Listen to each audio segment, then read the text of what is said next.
Coming up on Bloomberg this weekend, deadlock at the deadline.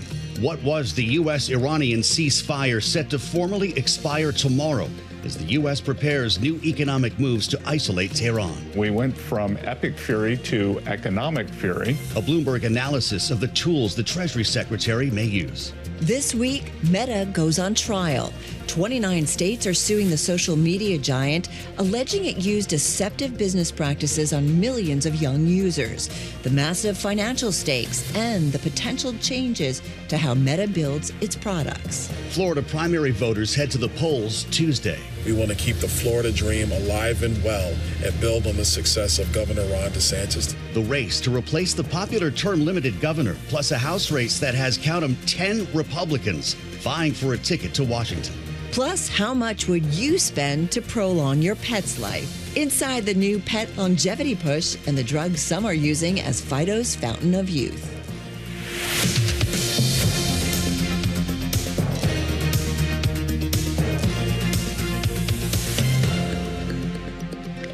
Just going to say, prolonging my pet depends on the day. Although I do love them, often more than my family. No, I won't. I'm not going to say that. They love you no matter what. We don't deserve them, as they say. I love Is my it bring dogs. your pet to work day here? Not, well, in a funny, interesting way. We're going to see some pet images later on. Hey, welcome to Bloomberg This Weekend, everybody. We are coming to you live from Bloomberg's World Headquarters in New York City. I'm Carol Massar, along with the amazing Joe Mathieu Nice to and see you Lisa again this Mateo. morning. Indeed, Good Lisa morning. Mateo along here. David and Christina are off this week. By God, they get some time to breathe, and we're really glad to be with you on this Sunday. August 16th, welcome to our listeners and viewers across all Bloomberg platforms on radio, TV, streaming at Bloomberg.com, YouTube, and the Bloomberg Business app. We start, of course, with our headlines and a lot to cover with Lisa Mateo. Lisa, get us started. Good morning, guys. Yeah, Hurricane Lala, it had skirted Hawaii's Big Island without making landfall. But still, many are without power. Strong winds, they knocked down power lines. The National Hurricane Center, it says the Big Island saw a foot of rain in 12 hours, causing severe flooding. The storm is expected to gradually weaken. Governor Josh Green said at least one person died in a car accident in the South Point area of the Big Island. Heavy rain and outages also being seen in the Midwest with flooding and severe damage. Indiana authorities say at least 5 people have died in storms across the state this week. First responders continue to rescue more people from rising waters in neighborhoods along the White River in Indianapolis. President Donald Trump has approved an emergency declaration for the state. Rescue teams in eastern Indonesia, they continue to dig through the rubble looking for survivors after a powerful magnitude 7.7 earthquake killed more than 50 people. Landslides have made it difficult to reach certain areas. Thousands have been displaced and more than 230 aftershocks have followed. Colombia's president has asked President Donald Trump to temporarily suspend tariffs on Colombian goods as the country deals with an aftermath of that devastating earthquake that killed nearly 300 people. In a post on X, Abelardo de Espeleta, he said that the pause, it could prove some relief to local business owners. U.S. tariffs on many Colombian products, they rose from 12.5% from 10% in late July, though some products, they are exempt from the levy. A Russian attack on Kyiv overnight into Sunday sparked fires, destroyed buildings, and injured at least 2 people. That's according to Ukraine's State Emergency Service. Firefighters, they worked to contain blazes after one of the country's largest and oldest book markets was heavily damaged. Meanwhile, Ukraine has launched hundreds of drones across Russia, killing at least 6 people. Russia's Ministry of Defense said it destroyed more than 800 Ukrainian drones overnight. It's one of Kyiv's largest aerial attacks of the war. Back here in the U.S., police have arrested a 19-year-old in connection with a shooting on the campus of Virginia State University.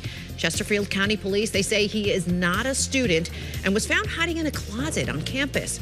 5 people were shot outside the university's residence hall on Saturday morning. 1 is in critical condition. Authorities have given no information about a possible motive to that shooting. Joe and Carol, we'll send it over to you. That's a lot for a Sunday morning, Lisa. No Thank you so much.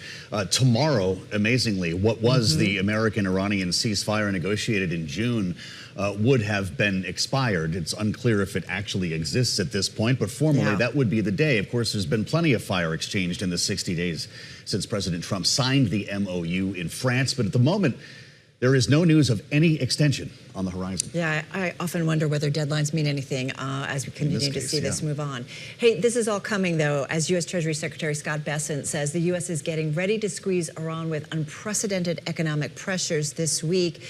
And a new Bloomberg article looks at what that pressure may look like, from targeting Tehran's trading partners to looking at the exchange houses that repatriate Iranian funds. Well, Bloomberg's News Middle East reporter Dan Williams joining us right now from Prague on this Sunday morning. Hey, Dan, good morning. Good morning. I laugh or kid about deadlines. None of this is funny because lives are impacted, regions are impacted. But, you know, where do we stand in this conflict from your perspective? The expiration of the MOU sounds dramatic. I don't think we're going to see a resumption of a shooting war. That's not what the expiration of this document means. This was effectively a framework document that had two major objectives. One, in the immediate future, immediately upon its signing, a reopening of the Strait of Hormuz, and then more aspirationally down the line, a discussion about frameworks for a long-term agreement to resolve this war. Obviously, one that would have had to deal with issues including Iran's nuclear program and the like. As you noted, the ceasefire, the efforts to open up Hormuz crumbled really within days and devolved within, I think, 3 weeks into a significant flare-up of fighting between the U.S. and Iran. I think what we'll have with the expiration tomorrow of this MOU is both sides potentially hinting that conditions on the ground, such as they were, persist in the absence of something new. Pakistan, the mediator, said some days ago, claimed that the parties had decided on a de facto extension of that MOU. That was denied most volubly by Iran. And it's worth remembering that in the interim, we've had these talks involving Oman about some kind of peaceable power sharing, if you like, or property share for the Hormuz in terms of directions of access and egress. Iran says those talks continue. In fact, it says the US isn't involved. The United States says it has been involved, and Oman has served as a mediator. So there is an overarching, or should we say a backdrop mechanism still ongoing. I think what Trump doesn't want, what he would like, obviously, is victory and Iranian capitulation. That doesn't look likely at all to happen. He certainly does not want a U.S. capitulation at this time, so close to the U.S. midterms. Hence, as you noted, the U.S. administration looking at an economic alternative to a shooting war campaign or a primarily combat-driven campaign. Not that we ever really stopped shooting, Dan. You know, we talk about the MOU and the ceasefire, but it's been punctuated by skirmishes. And even in the last couple of days, more ships have come under attack in the Strait of Hormuz. The UK Maritime Trade Operations on Saturday said it heard about a projectile hitting the hull of a bulk carrier. 2 Abu Dhabi national oil vessels hit on Thursday, another hit on Friday evening. What we're hearing, though, is that the president wants to take an economic approach, that we won't see a lot of more deliberate all-out fighting, and that this week, as the Treasury Secretary warned, we'd get the 1-2 punch, Dan. What does Iran and what does Israel expect that will include? Israel, it's worth noting, there is some common wisdom out there suggesting Netanyahu would be happy to see a resumption of the war. That's not borne out by public statements or Israel's own concerns, both economic and its own election coming up just 2 months away. What Israeli officials have been saying increasingly over recent weeks is they believe that Iran is on the precipice of a major internal collapse economically. They would like to see a continuation of that US-led pressure on Iran. They're observing long-term trends. For example, some major Gulf players looking at creating their own alternative exit points for their energy exports, given Iran's de facto control over much of Hormuz. The Israelis seem fairly sanguine about the possibility of an Iranian economic collapse. That might not be them crying uncle, as Trump would put it. However, it may make them more open to a diplomatic agreement here, perhaps one involving them surrendering what remains of their nuclear program. I think everyone realizes now in this 6th month of this war that I imagine, and this is pretty much borne out by what we heard at the outset, that both Israel and the United States thought would last no more than 6 weeks. It's now in its 6th month.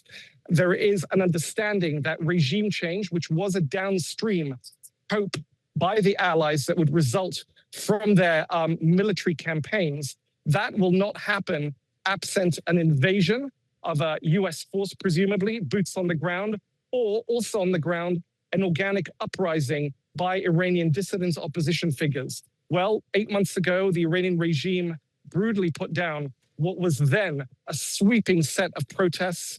It doesn't appear that a protest movement or an anti-government movement is likely to arise with the sort of muscle required to change the regime. So I think everyone now is looking at changing regime calculations by making it intolerable to maintain normal living in Iran under what would appear to be an increasing set of US-led sanctions. All right, we're going to leave it on that note. Dan, thank you so much. Dan Williams, of course, there in Prague. Yeah, he's one of the best we have. Thank you, Dan. He's incredible. On Tuesday, a landmark federal trial will begin, led by 4 states who accuse Meta platforms of deliberately hooking children on its apps. You've heard about this before for financial gain, of course. There have been a lot of lawsuits and some wins and some losses. Yep. 29 states, though, in total are suing the social media company with potential penalties reaching nearly $200 billion. Joining us right now, Bloomberg News tech reporter Alexandra Levine. Alexandra, lay it out for us, what we're expecting. We're expecting, what, opening statements this week? We know that a jury has been chosen, but tell us what we are expecting when this gets underway. Yeah, oral arguments are beginning Tuesday. As you mentioned, it's this bipartisan coalition of 29 state attorneys general in this federal lawsuit where they've basically accused Meta of designing its products, its most popular products like Instagram, Facebook, to be addicting to minors. We can expect to see Mark Zuckerberg and head of Instagram, Adam Mosseri, potentially testify. But I think it's really important to think about this next trial in the context of a much broader moment for these companies. We've been hearing for years, as you pointed out, about potential harms to minors that many of the top platforms, not just Meta, have caused. And this trial is just really one piece of a much bigger picture that many see as a real reckoning for these enormously powerful companies in the middle of an entire year of national social media litigation. Alexandria, the language in the lawsuit is pretty heavy, accusing Facebook of harnessing powerful and unprecedented technologies to entice, engage, and ultimately ensnare youth and teens. What are we talking about here? Is that the algorithm? Well, Meta would argue that all of these claims are overblown, and repeatedly, including in some of the recent trials that we've seen this year, they've pointed to all sorts of protections that they believe they have in place that they believe keep teens safe. But I think at question here is really the product design. So it's notifications that are pinging young people overnight in the middle of the night while they're supposed to be sleeping. It is the algorithm that keeps them doing an infinite scroll. It is all of design decisions that really, not just in the state AG's case, but in all of the litigation that we've seen playing out this year, that has been the primary focus. Whereas in the past, and as I said, we've been hearing about these harms to minors for many years now. In the past, the focus has more been on the content posted on the platforms. Today, the focus is primarily on the design of the platforms and how that could potentially harm young people in particular. Well, and this is what we talk about, right? That this case threatens Meta's profits. They already have had to do a settlement, and they recently talked about on earnings about a $2 billion payout that was going to materially impact this company. How problematic financially and from a business case could this all turn out to be? Well, the potential price tag on this trial has captured a lot of attention. I think there has been some sticker shock here. So Meta has warned that the damages could be as high as $1.4 trillion. That is a remarkable number when you think about the fact that Meta has a $1.5 trillion market value, while attorneys from the states say that it's actually still, it would actually be closer to $200 billion that they're asking for. But just to put that in context, $200 billion is roughly equal to Meta's 2025 revenue. So either way, the sums are enormous. And I think, as much as a financial penalty of that magnitude, whether it's 1.4 trillion or 200 billion, would certainly sting for Meta. I think what is a larger risk for the company in this situation is that the state AGs are actually also asking for injunctive relief. So this would basically force Meta to make changes to its DNA, the way that its products operate. This would fundamentally change how the business runs. And those risks in some ways are potentially even more threatening for Meta than just the financial award alone. This is going to be a 7-week slog, unless you can tell us otherwise, Alexandra. Mark Zuckerberg has not been called to testify. Will he be? He may testify. I think that, who's testifying and exactly when remains to be seen. We have him, go before Congress before. We've seen him in previous trials before. But I think what is so interesting about Mark Zuckerberg in this moment is that he has been, especially in the timing is quite remarkable, especially in the last couple of weeks, he has been out in front of the company talking about its sweeping vision for the future of artificial intelligence. That's right, yeah. And super intelligence. And this is all talking so much about Meta's future. But this problem of potential harms to children is something that he has tried, in some cases to avoid speaking about. And I think that there's very much a tension between what he's envisioning and talking about for the company's future versus his past and present.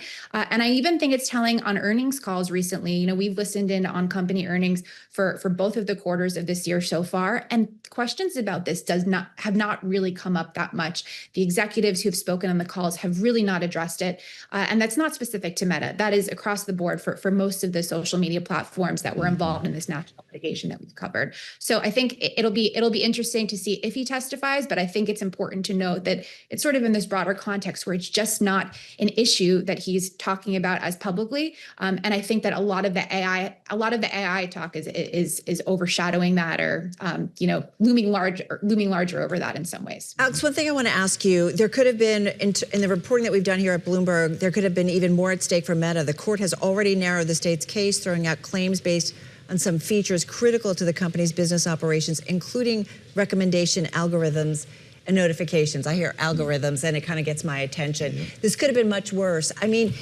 is there anything that's going to be done that substantially changes the access of content to teenagers and younger folks?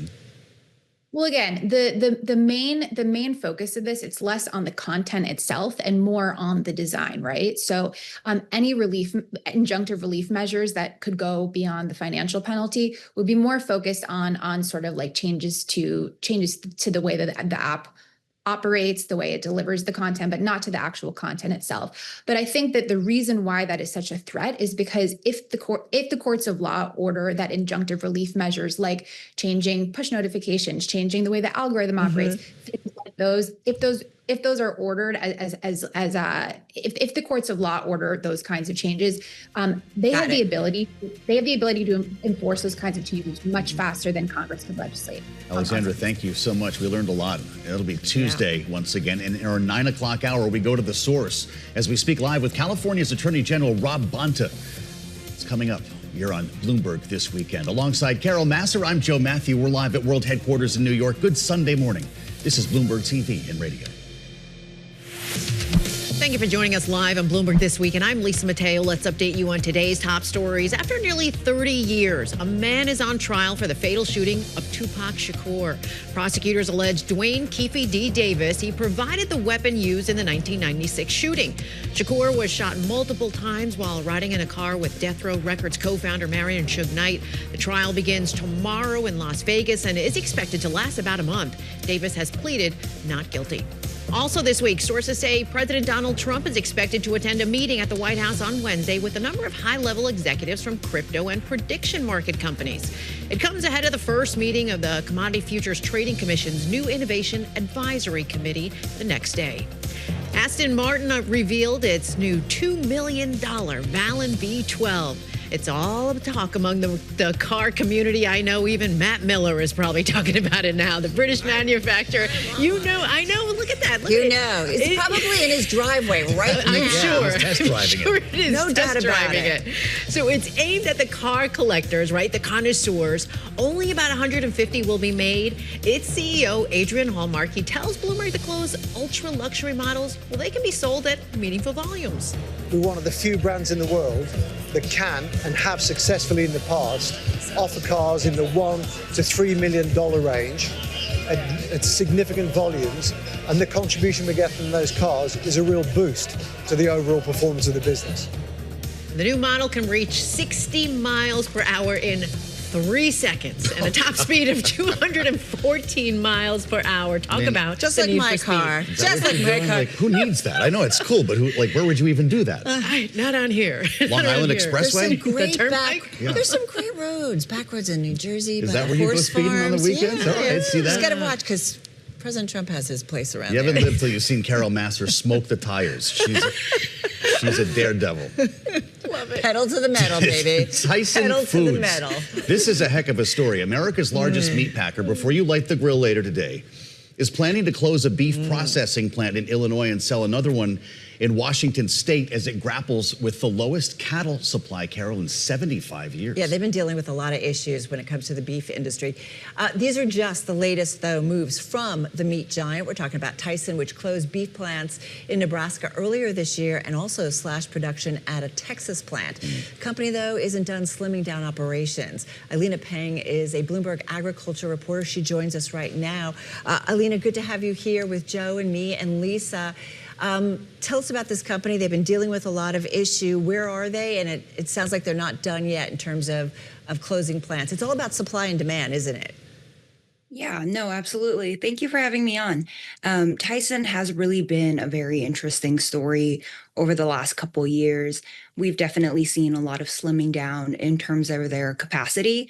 Basically, the U.S.'s beef packers are in the situation where, because we are so short on cattle, they've been paying very high prices for the animals that they process.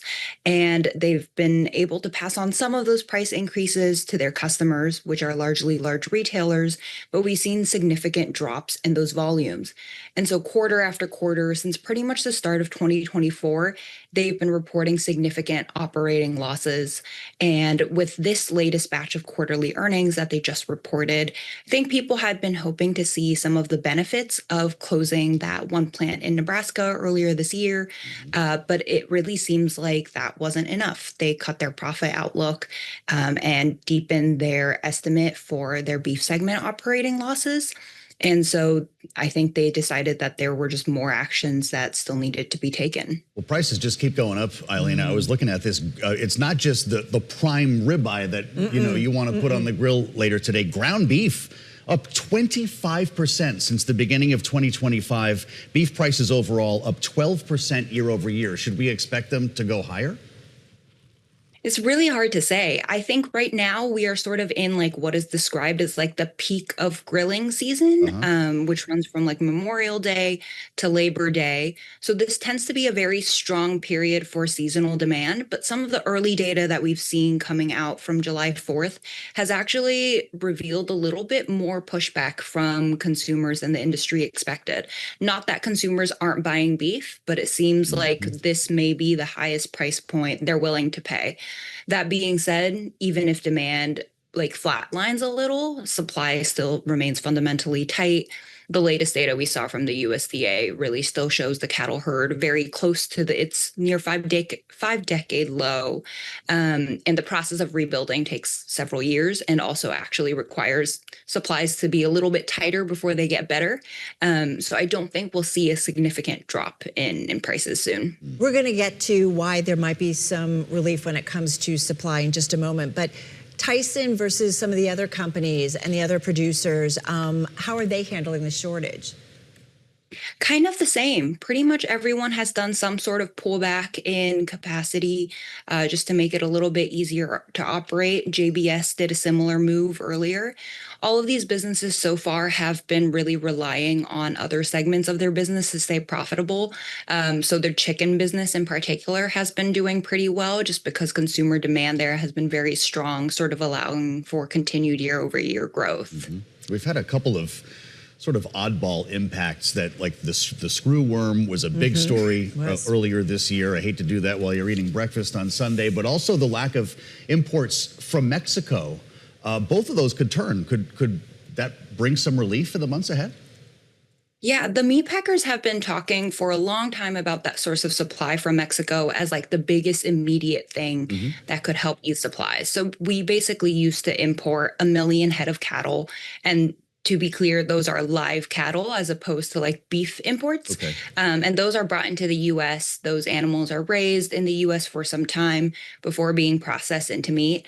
But that trade has been pretty much on and off, like largely off since like November 2024 or so, just due to the spread of this like New World screwworm, which like if it gets to animals, it infects wounds and can be very deadly if not treated. Yeah. It did finally make its way to the US earlier this year in June. And so I think the risk calculus was we have been able to manage the spread. There are very few active cases currently in Texas now. So those imports from Mexico are expected to start in the end of this month with one port in Arizona. It's not the biggest port, so hopefully that reopening goes well such that the USDA will open other ports and we'll see more significant flows. But that one port alone, I don't think necessarily will make a large national difference, though definitely I think regional meatpacking plants should hopefully start to see some reprieve soon. Eileen, before we wrap up here, you know, they're shutting down plants. Is it, though, with the anticipation that eventually they'll reopen them? Or I am curious that once you shut them down, do they stay down? And what that means for overall future meat supply here in the U.S.? Yeah, that's the really difficult thing. The U.S. cattle herd is super cyclical. So like a decade ago when we went through a similar cycle, we also saw meatpacking plants close. It's largely the case that unfortunately they don't come back, which tends to have a very large community economic impact. The meat packers tend to offset that by making their existing plants more efficient. But the USDA, also very conscientious of this, has announced like a $500 million investment into mid-sized beef processors, specifically so that they might be able to weather these high cattle costs for a little longer instead of folding. Makes you think about the community impact, though. I think as we count down to the midterms, all of these things, right? You shut down plants, people potentially lose jobs, and just another inflationary input. Right, and another economic impact. Eilina, thanks so much. Thanks, Eilina Peng, she's Bloomberg agriculture reporter joining us on this Sunday. All right, we're going to switch gears a little bit, kind of-ish. We're staying with the food supply, if you will. It's not going to make you hungry. Which, I know, really sorry, everybody. Maybe just have that cup of coffee. Outbreaks of Cyclospora and Salmonella are putting food safety in restaurants to the test in the United States. It's also caused consumers to cut back on eating out and forced food brands to take a closer look at their supply chains. Bloomberg's Romaine Bostick reports. A double whammy of foodborne illness is putting consumer trust to the test. An outbreak of the parasitic pathogen Cyclospora tied to raw lettuce, plus a salmonella flare-up tied to jalapenos. It's putting restaurants and food brands under pressure. Cyclospora has had an impact on our business as it has had an impact on really anyone selling fresh produce. We wanted to be prudent with our guidance and take into account what we noted to be the impact of some of the broader concerns around food safety issues. People are eating a little bit less screens as they sort of process the information that's been happening. But it wasn't too long ago that some CEOs didn't sound so concerned. We're not affected at all. And I think customers understand that the supply chain moves very quickly. The product's probably out of the supply chain and everything's fine. We have gone through our supply chain ingredients with our partners to understand if any of our ingredients have been indicated in the Cyclospora outbreak, and they haven't to date. We don't expect that they will. But now, food safety concerns, they're just too big to ignore. Placer.ai, a foot traffic analytics firm, says the visits are down at some major fast food chains, including Taco Bell, where the CDC traced part of the Cyclospora outbreak. It's all about communication. When consumers don't have confidence in, what happened to cause the outbreak, what solutions were put in place to make it happen, that makes it very difficult. And it's that communication that could be the difference between a short-lived hit to traffic and a long-lasting blow. Think about what happened to Chipotle nearly a decade ago. A string of outbreaks, leading to a sales plunge and the departure of the company's then CEO, Steve Ells. But those missteps may have prepared the chain for the latest scare, with the company identifying and replacing tainted jalapenos days before public health authorities issued that official recall. Sometimes you can think of these investigations as being like a jigsaw puzzle. There can be a lot of different pieces of that jigsaw puzzle, and trying to figure out exactly how they all fit together. Sometimes piecing that all together takes some time. I would also say 25 to 30% of the overall CDC workforce is gone. And so you've got less boots on the ground being able to do these inspections and investigations. And while officials work to connect the dots, restaurants are left scrambling to ease customer concerns and rebuild trust in the food they serve. I'm Romaine Bostick. Back to Joe and Carol with Bloomberg This Weekend. Appreciate that from the great Romaine Bostick. Boy, this lettuce story, I don't know. It's changing people's habits. Have you stopped eating lettuce? I guess I have. I haven't really gone out of my way. I guess I've had a couple of subs and I certainly have had a few salads. Lisa, I was talking have to you our stopped? No, not at all. Okay. I was talking to our producer on Balance of Power. Told me that he had spinach on his sub served to him the other day. This is what I don't know that I would love that. You have like kale on a salami sandwich. It's kind of a strange idea, right? All I'm going to say is we have quite a complicated food chain here in the United States, and our food supply chain, I should say. And it is that way, and it makes things a lot less expensive. That's right. But as a result, there's lots of touch points, perhaps, that can create some problems. It and we're impacts still trying to trust at figure it these out. places. You're going to Chipotle. What's the impact on you? I'm still using it. Yeah. But coming up, we've had lettuce, jalapenos. Okay, there's something else being affected by another outbreak. I have that coming up.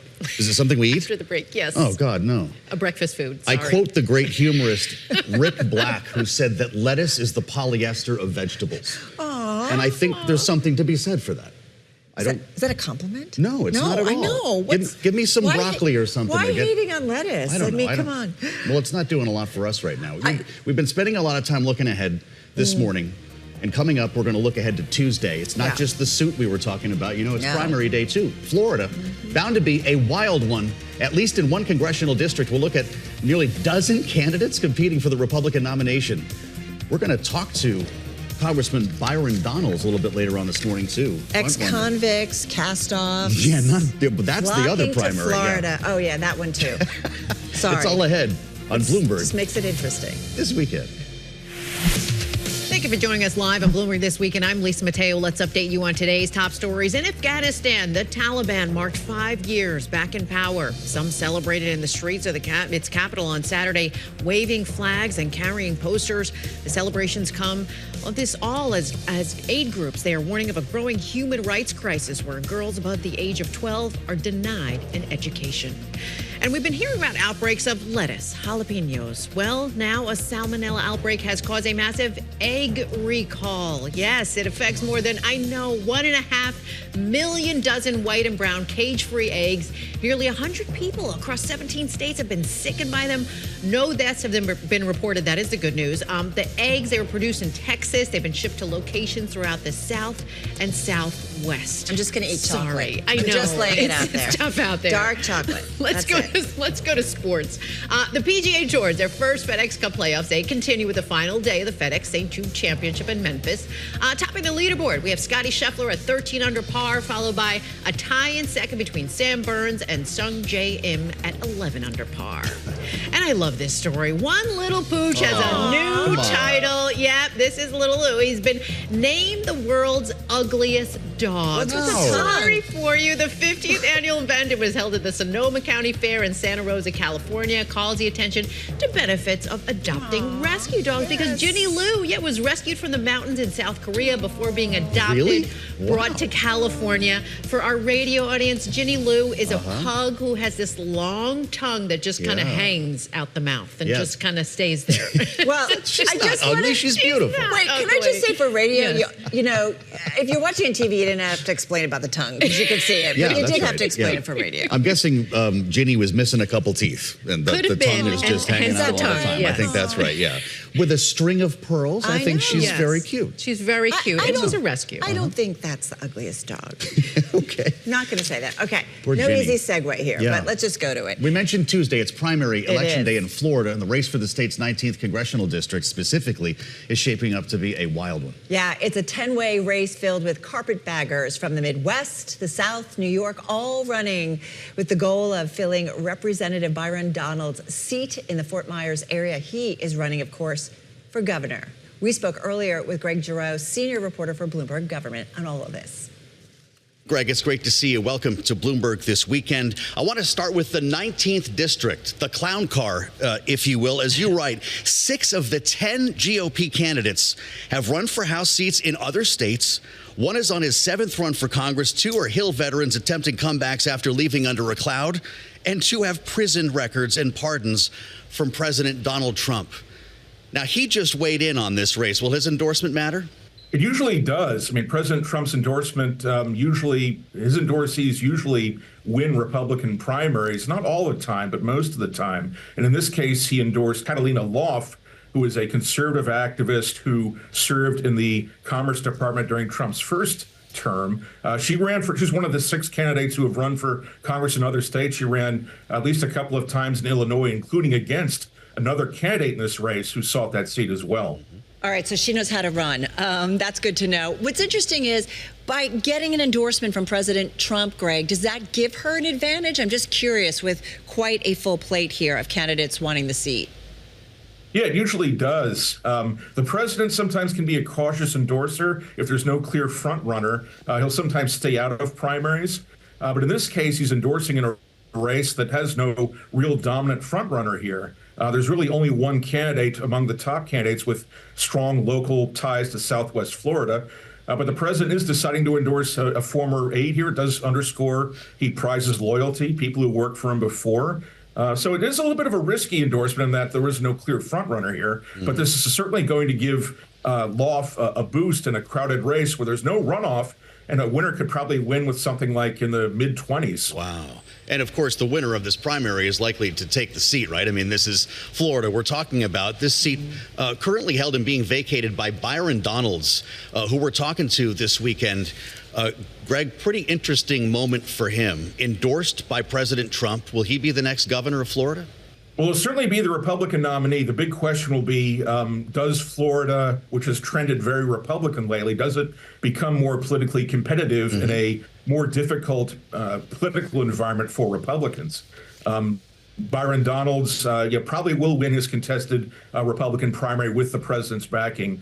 It looks like he'll go on to the general election. He would probably face Democrat David Jolly, a former House member and a former Republican. Polls show a somewhat close race between Donalds and Jolly, but it's very, very difficult for Florida Democrats. They'd have to stanch some of the bleeding they've suffered there the last decade or so. You know, Greg, one of the things I'm curious about, we're going to get into the money and who's backing who and whether that gives anybody in Florida an advantage. But so far, we've had a lot of primaries. You've been covering them on Balance of Power, Joe. I mean, what are they telling us about what might happen come November? Is there a clear messaging? Is it the economy that often is what matters to voters? What is it? Yeah, the economy is usually number one, and I think that's also the case this year. We're hearing a lot more from candidates and from voters about affordability, about the high cost of living, from gas prices to utilities to housing. And I think the common message I'm hearing from a lot of candidates from both parties is send a fighter to Washington who will work to lower your costs. I'm hearing that message over and over again. In the primaries we've held thus far, I think one kind of a common theme is that there's a lot of energy on the Democratic side. In primary after primary in states and districts, we're seeing Democratic participation much higher than before and certainly outpacing Republican participation. The big question will be, can the Democrats, does that extrapolate forward to the November election? It is a midterm election year. As our viewers know, the president's party almost always loses ground in Congress in midterm election years. And this is shaping up to be a very challenging year for House and Senate Republicans defending their slim majorities. So, Greg, bring it back to the 19th district. The economy, we've had some stories on the Bloomberg about being more expensive living there than even New York City. So things have changed in terms of the economic landscape. I am curious, is the economy a part of every platform of this quite an array of candidates who are running for the 19th district? Yeah, it really is. And we hear a lot in Florida about insurance rates as well. That's very much a burning issue, including in this southwestern Florida district that has Naples and Cape Coral. In Republican primaries, though, we're seeing, I think, including this one, we're seeing, I think, less about specific issues and more about running in concert with President Trump.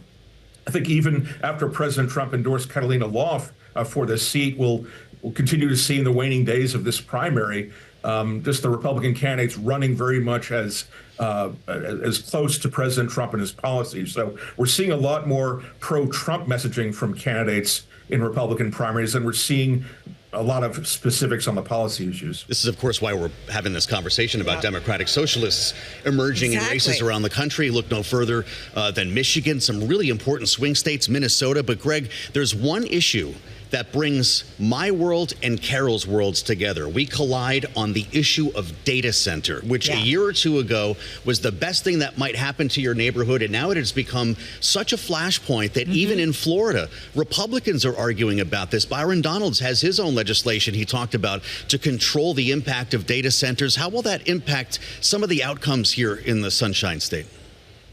Yeah, I'm hearing a lot about more and more about data centers and AI in campaign messaging, including in Florida. It doesn't always break down by, it doesn't really fall neatly along kind of an ideological left-right spectrum. Hearing a lot of, concerns about data centers, about local control, about do they or do they not contribute to high utility costs? Do they take up a lot of space? We're also hearing on the other side a lot of arguments that this is a war that we can't, that the U.S. can't lose to China. So a lot of messaging on data centers and AI that I've heard in past campaigns. It's definitely a major, one of the major issues in this campaign. All right, so just to wrap up, 30 seconds here, Greg, who's got the edge here? I think a lot of candidates were bunched near the top, but I'll tell you, President Trump's endorsement of Catalina Loft will probably make her the front runner in this race, just because Trump's endorsement, while it doesn't always lead to victory for the supported candidate, it usually does, and it's going to bring, some conservative activist energy, help with fundraising. It certainly will drive favorable media attention, certainly among conservative media outlets in Florida's 19th district. Reporting from Bloomberg Government, Greg Giroux. He's the best at this. He knows these districts inside and out. And it's a great primer for Tuesday. Coming up in our 9 o'clock hour, with that in mind, we're going to speak live with Congressman Byron Donalds of the 19th District, the Republican running for governor. He'll be with us just about an hour away, Carol. All right, this, of course, is Bloomberg This Weekend. And you can check out all of these stories on the Bloomberg and at Bloomberg.com. We're back in a moment. Welcome back, everyone, to Bloomberg This Week in our BTW. I'm Carol Massar with Joe Mathieu. Here's some stories you might have missed this week, thanks to Lisa Mateo. We've been primed. We've been laughing already. These are the good stories. These are fun. Are you guys runners? Like, do you jog? No, do you do any of those things? Not. Absolutely not. Okay. I'll always be honest. Fun fact, I actually ran the New York Marathon. Wow. Okay? Yeah. But you are amazing. I would never do this next story, okay? This is from the Wall Street Journal. Wine, cheese, and 26.2 miles. What could go wrong, guys? Okay, so this is happening on September 5th. Runners taking part. It's the Marathon du Médoc. It's a course through France's Bordeaux region, 20 wine stops along the route. So you're running, you're stopping, you're having a little wine, a little cheese, some croissants, some oysters. That could go very wrong. Ice cream, too, apparently. Ice cream, steak. I know, it's crazy. Wow. But this is something, you have about 6.5 hours to complete the race. Otherwise, you have to step off. It's the 40th celebration. This has been going on. 8,500 slots sold out in 9 minutes. Are you kidding me? So this is like, these are the first growth chateaus of the Médoc, wine. as you said. So this is really nice stuff. It's good there are stuff. 20 of them. Okay, yes, 20 wines. I read in this People piece. dress in So costumes. you're drinking 20 glasses of wine while you're running a marathon. We've already asked the question, like, what happens when you have to go to the bathroom? Yes. You hop in a vineyard and you... In the fields is what you're saying. Is that right? Yeah. And you relieve yourself, I guess. There's a quote in here says, we were dropping trout in the vineyards. Bam. Wow. Okay. I'm missing a lot here. They say it's not about getting drunk and that you should drink and spit like you drink and sample spit, wine. Yes, I'm exactly. sure a lot of that is going on. Because they're saying... Maybe this will get me to start running. I don't know. That is true. It could be a push for you, Joe. I don't know. Where people drink a lot of wine, it is at weddings. Yes. So do you need a big wedding party? This is from the New York Times, okay? So this is a new trend. A lot of brides and grooms, they're shrinking their wedding parties down. So they're going, let's say, for mine, I had like 4 and 4. Yeah. 4 bridesmaids, 4 groomsmen. Okay. Now they're doing maybe 1. Really? Sometimes Or none. Yeah. Really? Yeah. Because there's a couple of reasons. Why not just elope? Well, true. It'll be less expensive. Absolutely. But expense is a reason. They don't want to kind of burden the bridal party with the expense expense of, you know, you have the outing, you know, before you We've go. all had one of those dresses. They've gotten much better. The dresses, oh. Just saying. So this is one of the reasons. So people are saying that this is what they're doing. It's a new thing. If you remember, who was it that just had the wedding? The big celebrities, Taylor Swift, and Travis Kelce. Wait, they got married? I'm just kidding. Where? But they had a small, like she had her brother and he had his brother, and that was it. Yeah. So a lot lot of people are starting to do that. They say that's the way to go. I see that in my family. Yeah. Weddings are much smaller, very intimate. Sometimes it's just immediate family. It's gotten much smaller. Not always a sit-down dinner either. No. You might do some stand-up hors d'oeuvres or something like that. Send everybody home. Yeah. The times are changing. I had like the big shebang. I had You did, huh? the DJ, the Latin band, the 200 people. All right. Can you do that again? Fun. That sounds like a lot of fun. It was We so want much people pictures. from other weddings were coming into our wedding. Amazing. Yeah. All right. Well, you know how to party. But it's changing. Times have a change because expense is a real thing. Yeah. Another cost message story. to our kids. Yep. Yes, Go no small. kidding. It's Keep it okay. easy, guys. Keep Well, it that's what I small. told my son. I was like, if you guys, decide to get married, do a little thing. Don't worry Give about you it. money, you can maybe buy a house. Give your mother a break. Yes, thank Yeah. you. Something guys might wear at weddings is starting to bring back the popularity of it. We're talking about suits, okay? This was in Bloomberg. Right. Suit sales, story. they're rising as shoppers rediscover the joy of dressing up. So yes, wedding's a big part of it, okay? I know you love your suit there, Joe. Well, yeah. But a lot of more people are doing it. Because remember, it was the back to work, the cash thing. we This were is supposed still a to do. COVID recovery, is it not? A little bit, Remember we yes. referred to wearing hard pants when we had to all go back to work? This is they thought we would never wear suits again. Now, And now people it's are starting back to in wear vogue. them. A couple of things. The return to work is getting a little bit fancier, but GLP-1s are making people lose weight, so now they have to get resized and refitted. So they that. need brand Okay. new Yeah. suits and brand new, wardrobe to go out. So they use it like another form of expression. Bold colors. I don't know if you do the coral pink jacket, Joe. As but if I could get away with that. No. you got the pink shirt. Yeah, but I don't well, know. yeah. I feel like our Mike McKee does some nice colors in the That's summer. true. He's got like Yep. He those does. coral rose pants. Paul and Sweeney stuff. would Paul no Sweeney. stranger to the salmon Yeah. jacket. The I have salmon I Matt much Miller respect for is that. rather dapper. Yeah. So that's what it's about. It's about doing Matt that. Miller's, and I think he was bringing it born up. in a suit and a leather jacket. Yeah, that's how I picture it. Right? The leather jacket Leather with the jacket? cowboy hat. Yeah, yeah. With the cowboy and the boots. You got to have the If boots. only Women he knew we too? were talking about Women it. too wearing And suits. women, yes, Yeah. women too, and that's starting to increase it too. Like the double-breasted too. That's very stylish. When I started doing all of this, like we always had a suit on air, and then it went very casual or like a little dress, a little top, and now I do feel like it's going back again. It is. It is. I'm good with it. Got to do it. Yeah. Absolutely. What is Gen Z up to? We have Gen Zers, right? This is 19 to 29. Yeah. I What can't are they keep up track. to nowadays? don't Okay, know. so What let's are they see. up to? Gen Z, they're moving money from stocks to sports betting. I love this and wealth story. plans. Yeah, this is crazy. Okay, so more than What a could quarter go Gen Z, wrong? they're saying they see gambling on sports as part of their long-term financial strategy. What is going on? I don't know. This So- is another kind of a COVID thing, right? All the sports bettors became stock investors at that point. Yeah. Now they're going back to sports. I guess it's more fun. But they're taking, rather than doing like traditional investing, and they're Yeah. doing sports Yeah. betting instead. They are. And what they're saying is that because of things like housing affordability, what they're using this as a way to reach their financial goals faster. Oh, They're come like, on. this is going to make me quick money. gambling. And yeah, Smart. exactly. Yeah. And I don't know. My son got caught in it for a little bit. And, Oh, man. and then he kind of said, you know what? I lost and I'm out. Good way to get your hands cut But off. it's very tricky. I mean, they send you all these things like, here's a coupon and Yep. here's some free coins and here's Right. some To free... keep you engaged, keep you right? Well, and a lot going. of these And it's investment tough. apps look somewhat like these Yes. gambling sites too, and they're just kind of merging Yeah. into The one thing. gamification That's of exactly right. society. That's the But, word. the house always wins. So I'm just going to say, I've heard that. just something to think about as you start to build your, retirement Your nest nest egg. egg. Yeah, retirement account on sports betting. I'll have to Can't do invest it. in It's that happening. later. Lisa, thank you. Thanks, Lisa. Great stuff. We're coming up on the 8 a.m. hour already in New York. Next hour of Bloomberg This Weekend starts now.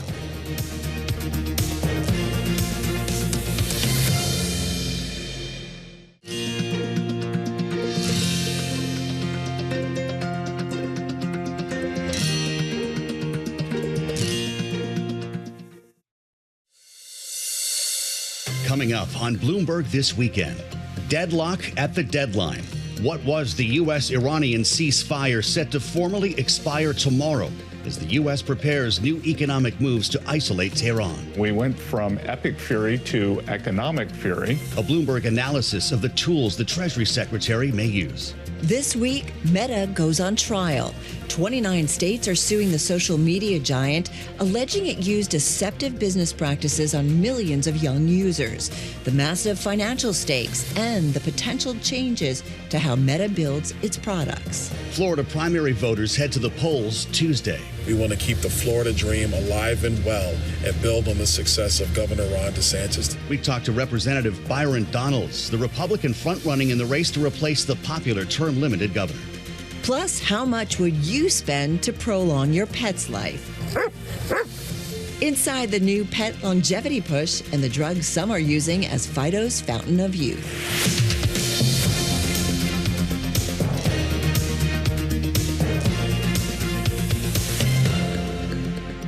Welcome to Bloomberg This Weekend. It's 8 a.m. in New York from Bloomberg's world headquarters. I'm Joe Mathieu. I love me a good puppy. So certainly We're early in the morning. We're going to do some pet stuff. We are going to. Yeah. I'm Carol Massar, along with Lisa Mateo. David and Christina are off this weekend. We are bringing you the latest breaking news, reports, and analysis live this morning and every weekend from 7 to 10 a.m. Wall Street time. But first up, as we get going on this 8 o'clock hour here on the East Coast, let's get a check on some of the top stories we're following. Lisa Mateo with that. You got it. In Hawaii's Big Island, it has avoided a direct hit from Hurricane Lala. This is as the storm passed offshore.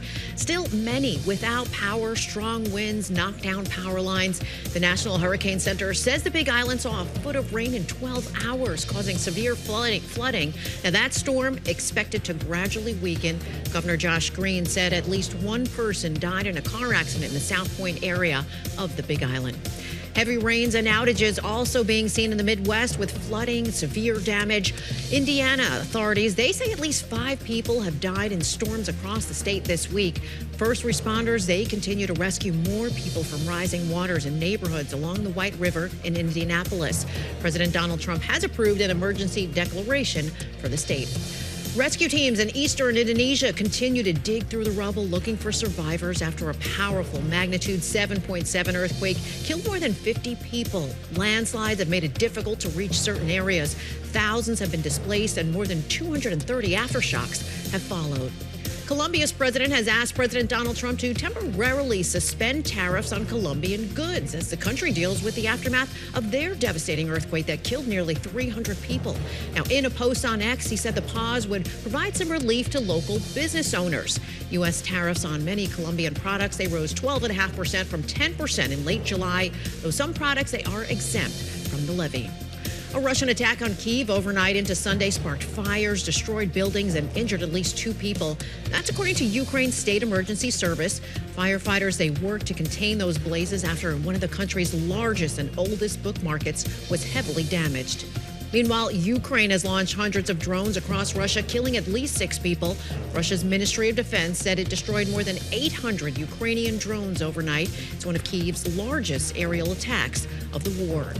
And a passenger bus in Hungary overturned on a highway east of Budapest, killing 12 people, injuring dozens of others. Police said it was likely that the driver fell asleep at the wheel when it veered off the road and into a ditch.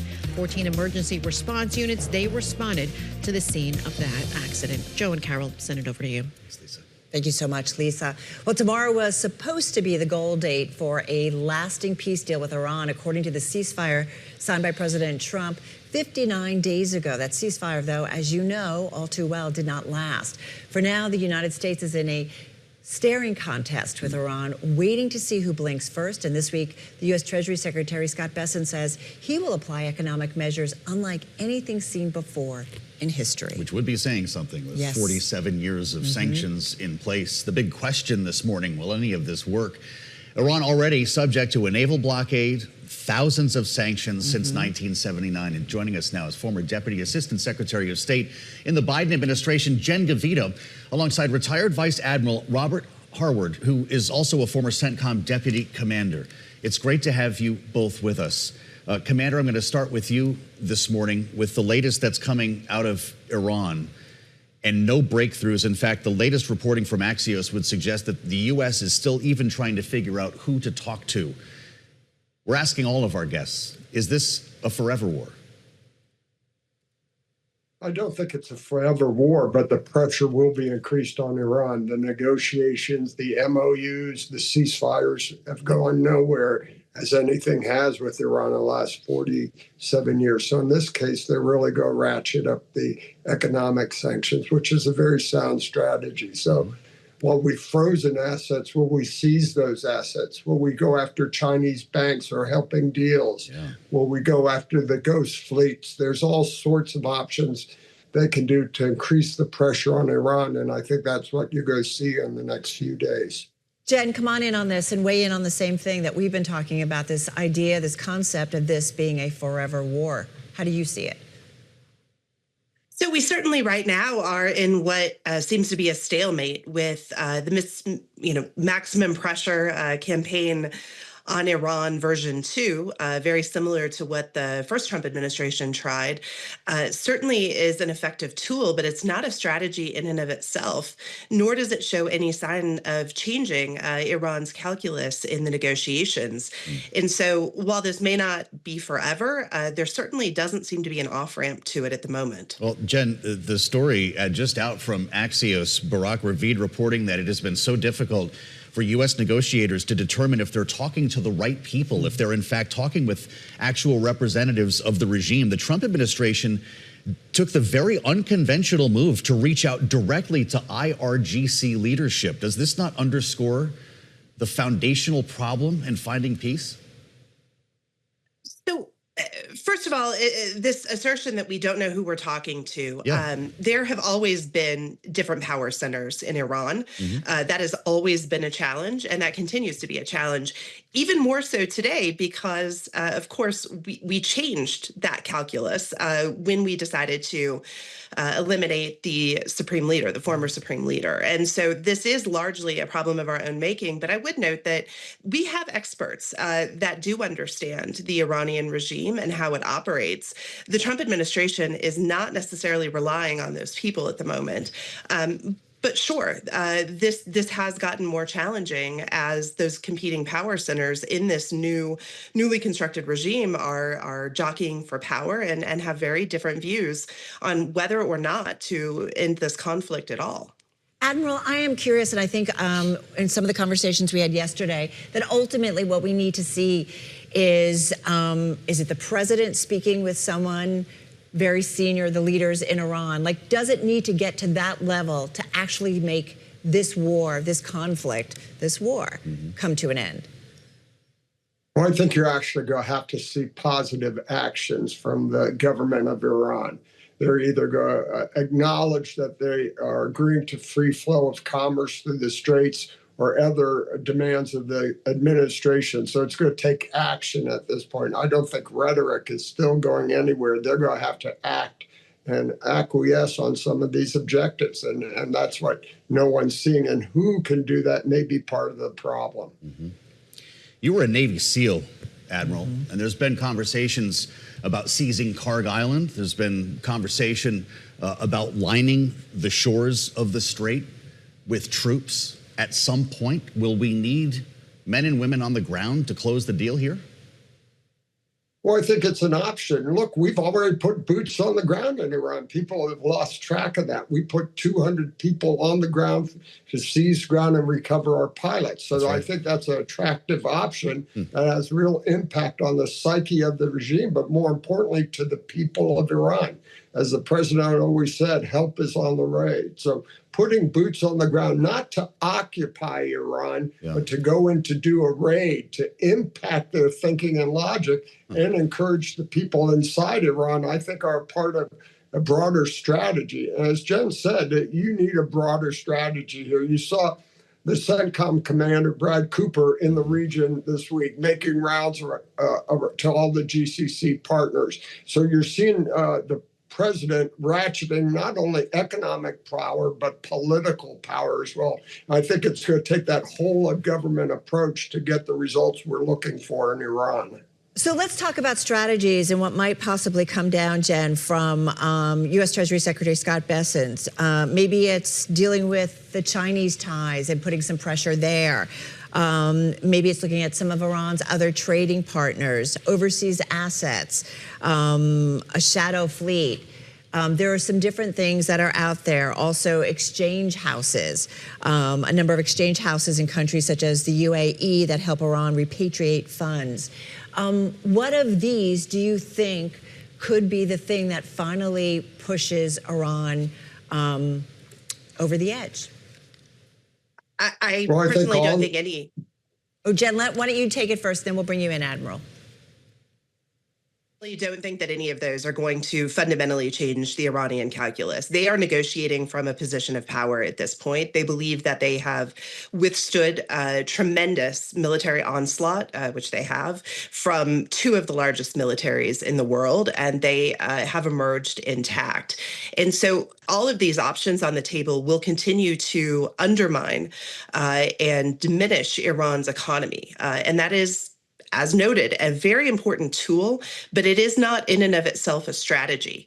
And I don't think that any of them are going to shift Iran's red lines fundamentally. At the end of the day, it is going to be a negotiated solution that allows both sides to save face and to find an off-ramp that are going to end this war. But economic pressure alone has virtually never worked as a kind of comprehensive strategy. Mm-hmm. Admiral, I want to bring you in here because you have, like Jen, a unique vantage point. You lived in Iran. You have an understanding of maybe where the leaders there are coming from. They're willing to certainly let their people deal some pain or live through some pain, and so obviously could probably let them deal with some more sanctions or economic hardship. Mm-hmm. Having said that, what don't maybe the world at large, maybe what the United States doesn't understand about Iran as a country, about its leadership and how far they're willing to go? Well, the leadership will go all the way. This is an existential threat to them. And this economic pressure adds to the problems they have. One, to reconstitute and maintain power, their ability to pursue any nuclear power. It has impact on the surrogates they've been funding for decades, the Hezbollah, Hamas, and Houthis. And you're seeing that empower the government of Lebanon to now reach and talk to Israeli to solve that problem. So I think this long-term approach doesn't result in the ending of conflict immediately, but it sure puts Iran, continues to diminish their power and diminish their ability to project power. And more importantly, continues to put the regime at risk immediately and long term. You've got 75 million Iranians who see how the rest of the region and everyone else live, and they want to live like that, and they can't with this regime, so they want to get rid of them. And I think these steps continue to undermine the regime and drive a potential tipping point. But it needs to be tied again to the political efforts as well. And again, back to the military options. We really need a whole of government approach and synchronizing and tying all these efforts together. And I think that's what the turning point the president and this administration has come to realize. Well, so Jen, is that the end game? Does it have to come from the people? Unfortunately, I don't see the circumstances in place at the moment that will enable the millions, tens of millions of Iranian people to rise up and challenge this regime. Mm-hmm. So no, I don't think that that's where this conflict ends in the immediate term. Those conditions cannot be set from the outside. There is no doubt that regime is deeply unpopular inside of Iran, but they don't have the capacity at the moment. There is no unified opposition leader. They don't have the weaponry. None of that exists at the moment.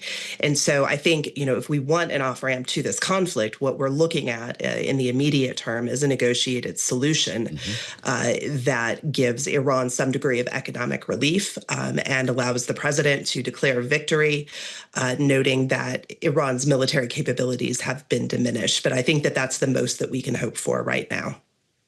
I mean, Jen, as you see it and watch this continuing to unfold, the stops, the starts, 2 steps forward, 1 step back, I mean, is there really anything that the United States administration or the Trump administration can actually do? I unfortunately don't think so. I think, again, that Iran is negotiating from a position of power. It understands the enormous strategic tool that it has in the Strait of Hormuz. It will hold on to that at all costs. As the Admiral points out, this is and was for the Iranian regime an existential crisis. And so holding on to the tools that it has are the top priority. That this war has increased the suffering of its people is largely irrelevant to the regime, unfortunately. And so I think where we are today is where we are likely to continue to be until both sides decide that they are willing to make some limited concessions in order to bring it to an end. Both of you have said, and Joe, we keep hearing it's existential for Iran. Yeah. I thought also for the United States, the mission was about denuclearization. That's right. And we're not even hearing that come up, which I don't know how that fits in or how that helps us get to an end here. It's devolved around a real standoff just over the strait itself. Admiral, your storied career includes a number of pretty remarkable feats, including reporting back in the first Trump term that the President of the United States offered you the job of National Security Advisor.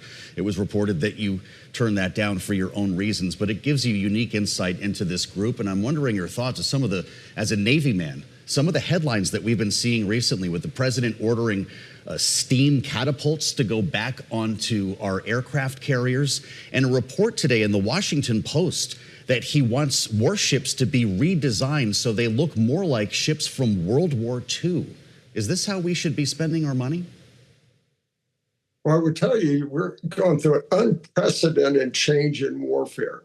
If you look what the United States has done for the last 4 decades, we've invested heavily in aircraft carriers, air jets, and yet you've seen 2 countries, Ukraine, and you're watching Iran, who have no air power, but masses of drones and the ability to strike anywhere at any time, change the dynamics of warfare. So you're seeing that right now. And that's one of the challenges the Department of War has to contend right now.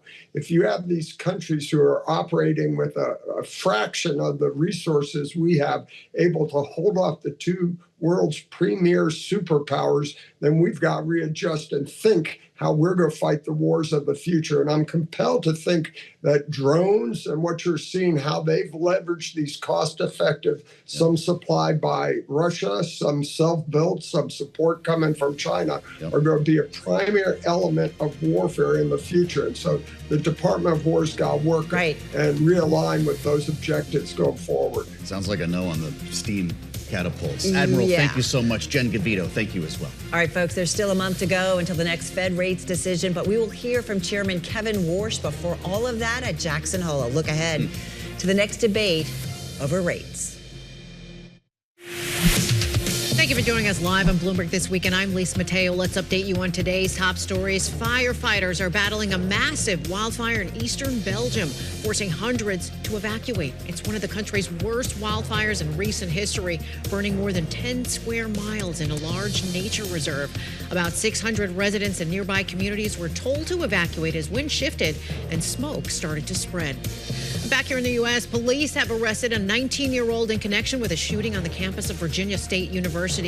Chesterfield County Police say he is not a student and was found hiding in a closet on campus. 5 people were shot outside the university's residence hall Saturday morning. 1 is in critical condition. Authorities have given no information about a possible motive. Kalshi's head of enforcement says that as an exchange, the company is fundamentally different than a sports book. Robert Donalds spoke on Bloomberg Surveillance. A sports book profits every time somebody walks in and puts up money. If they lose, the sports book wins all that money. An exchange model is fundamentally different. What you're doing is pairing users who are setting the price amongst each other in an order book that is open, impartial, and fair, and available nationwide. Illinois also adds that operating an exchange that fits that framework requires federal regulation. Joe and Carol, over to you. Interesting, Lisa. Thank you. This week, we'll get a detailed look into the thinking of the Federal Reserve when it comes to its latest interest rate decision. The minutes from last month's FOMC meeting will be released, Carol, on Wednesday. Yeah, a lot of questions coming off of the press conferences, right, with the Fed chair. Hey, last month's decision not to raise rates saw a rare dissent from 3 regional bank presidents. Well, joining us right now to make some sense out of it all is Jennifer Lee. She's senior economist at BMO Capital Markets. Jennifer, good to have you here with us. This is a focal point in this new era of the U.S. Central Bank. What are you watching out for when it comes to the FOMC minutes?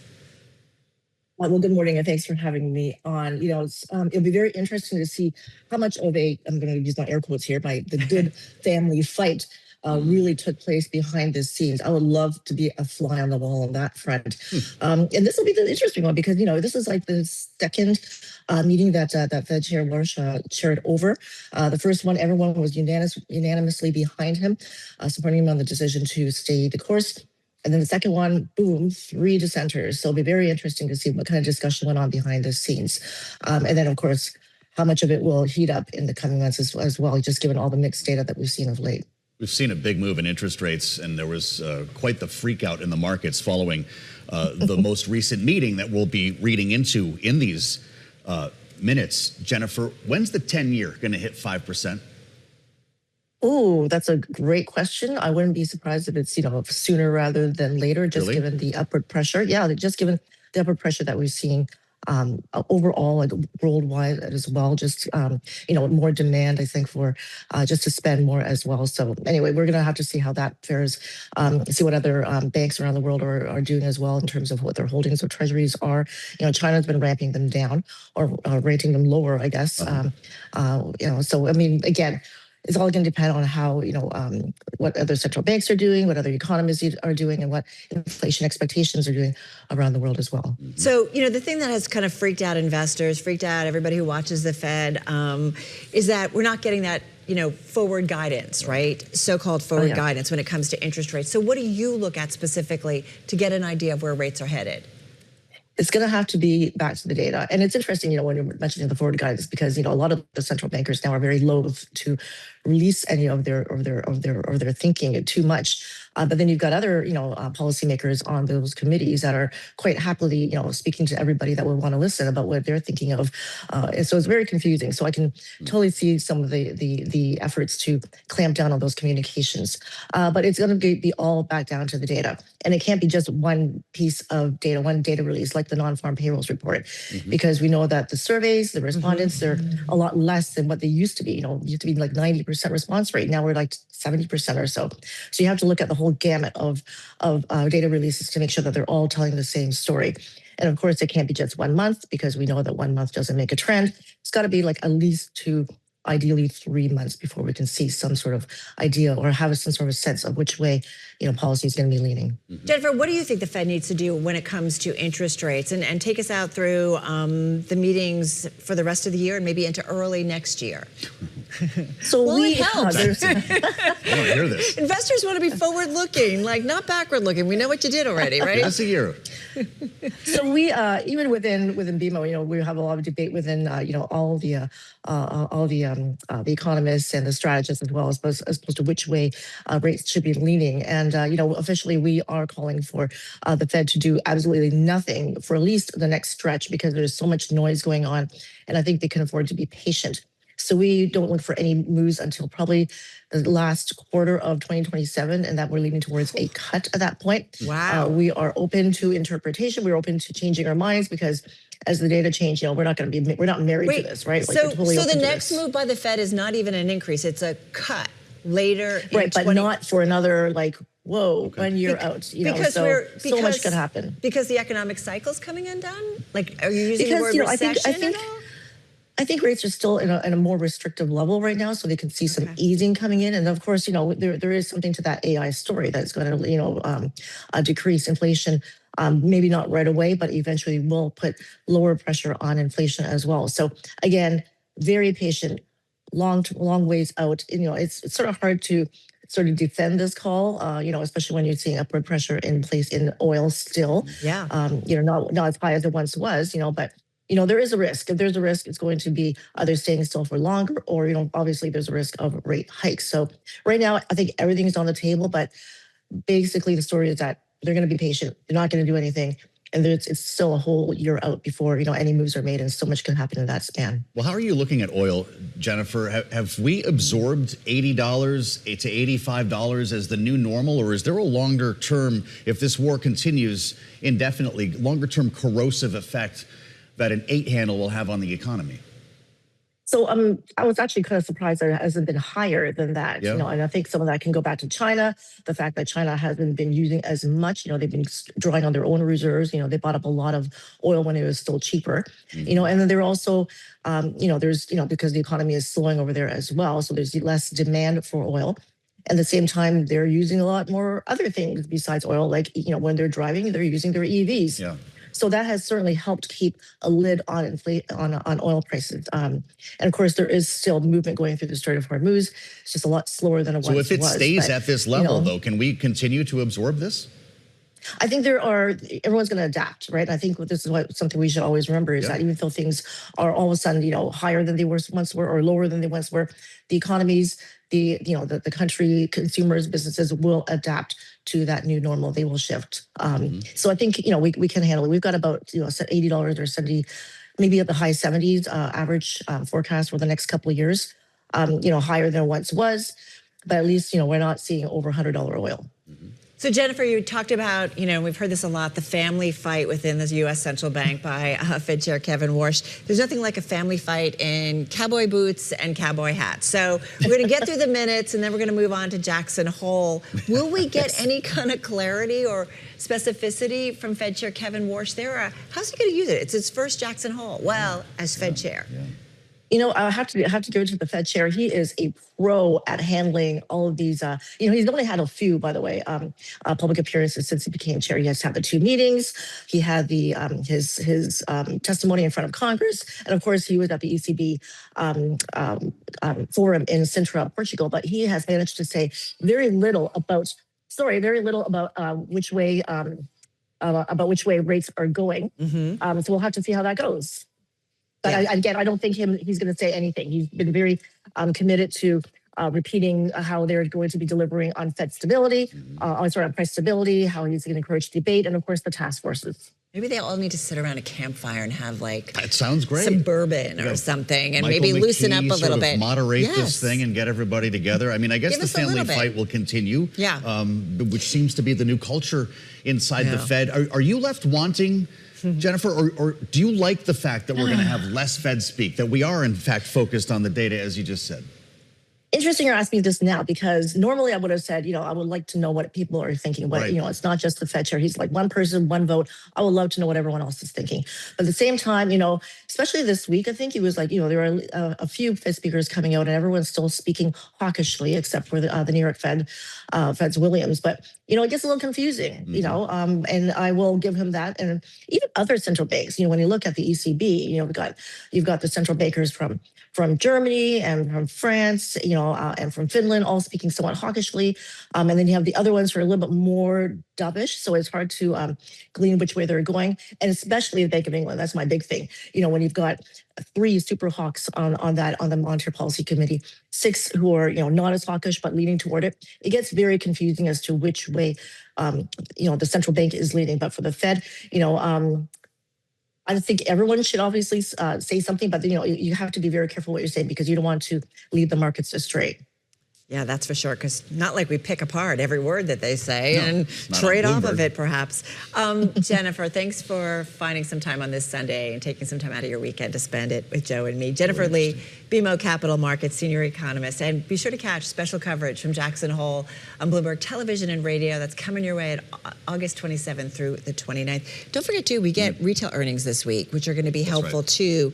We'd love to see what the C-suite says, especially when it comes to the consumer. What we're seeing gives us some more clues, data points, if you will, on the economy. Earnings season is not over. No, we not still yet. have NVIDIA at the end of the train, too. You're right. Gen Z is throwing out the rule book when it comes to generating wealth. Its members are looking beyond the standard 9-to-5 job and opting to be their own boss. What a thought, with a side hustle for good measure.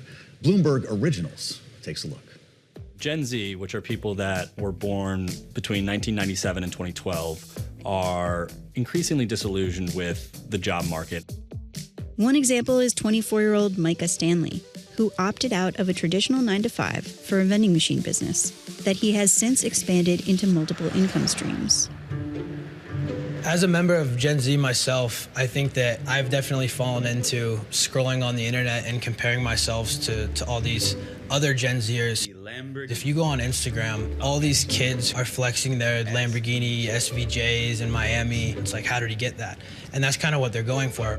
The labor market's in this low hire, low fire environment. People are much more likely to stay put, which makes it difficult for younger people to find opportunities in the labor market. The unemployment rate among young workers, defined as people aged 22 to 27, is 7.2%, compared to 4.1% for all workers, according to Trump administration data. That's pushed Gen Z to consider alternatives like day trading, drop shipping, and content creation. Not everyone will be as successful as what they see online. Income stacking is a way to sort of insulate your income streams. There can be feasts and famines month to month. Essentially, you're a small business, so you need to take care of your own healthcare, your own taxes, finding your own clients all by yourself. The job crisis is combined with an affordability crisis. Post-pandemic, just as these people are trying to get their feet underneath them, U.S. consumers experienced surging prices for gas and housing. Even grocery prices rose 30% since 2020. By and large, wage growth has not kept up with the pace of inflation, which is really adding to the pressure that everybody feels in their daily lives. When everyday life feels expensive, it's no surprise younger generations are looking for other gigs. You can watch the full story at Bloomberg.com/videos.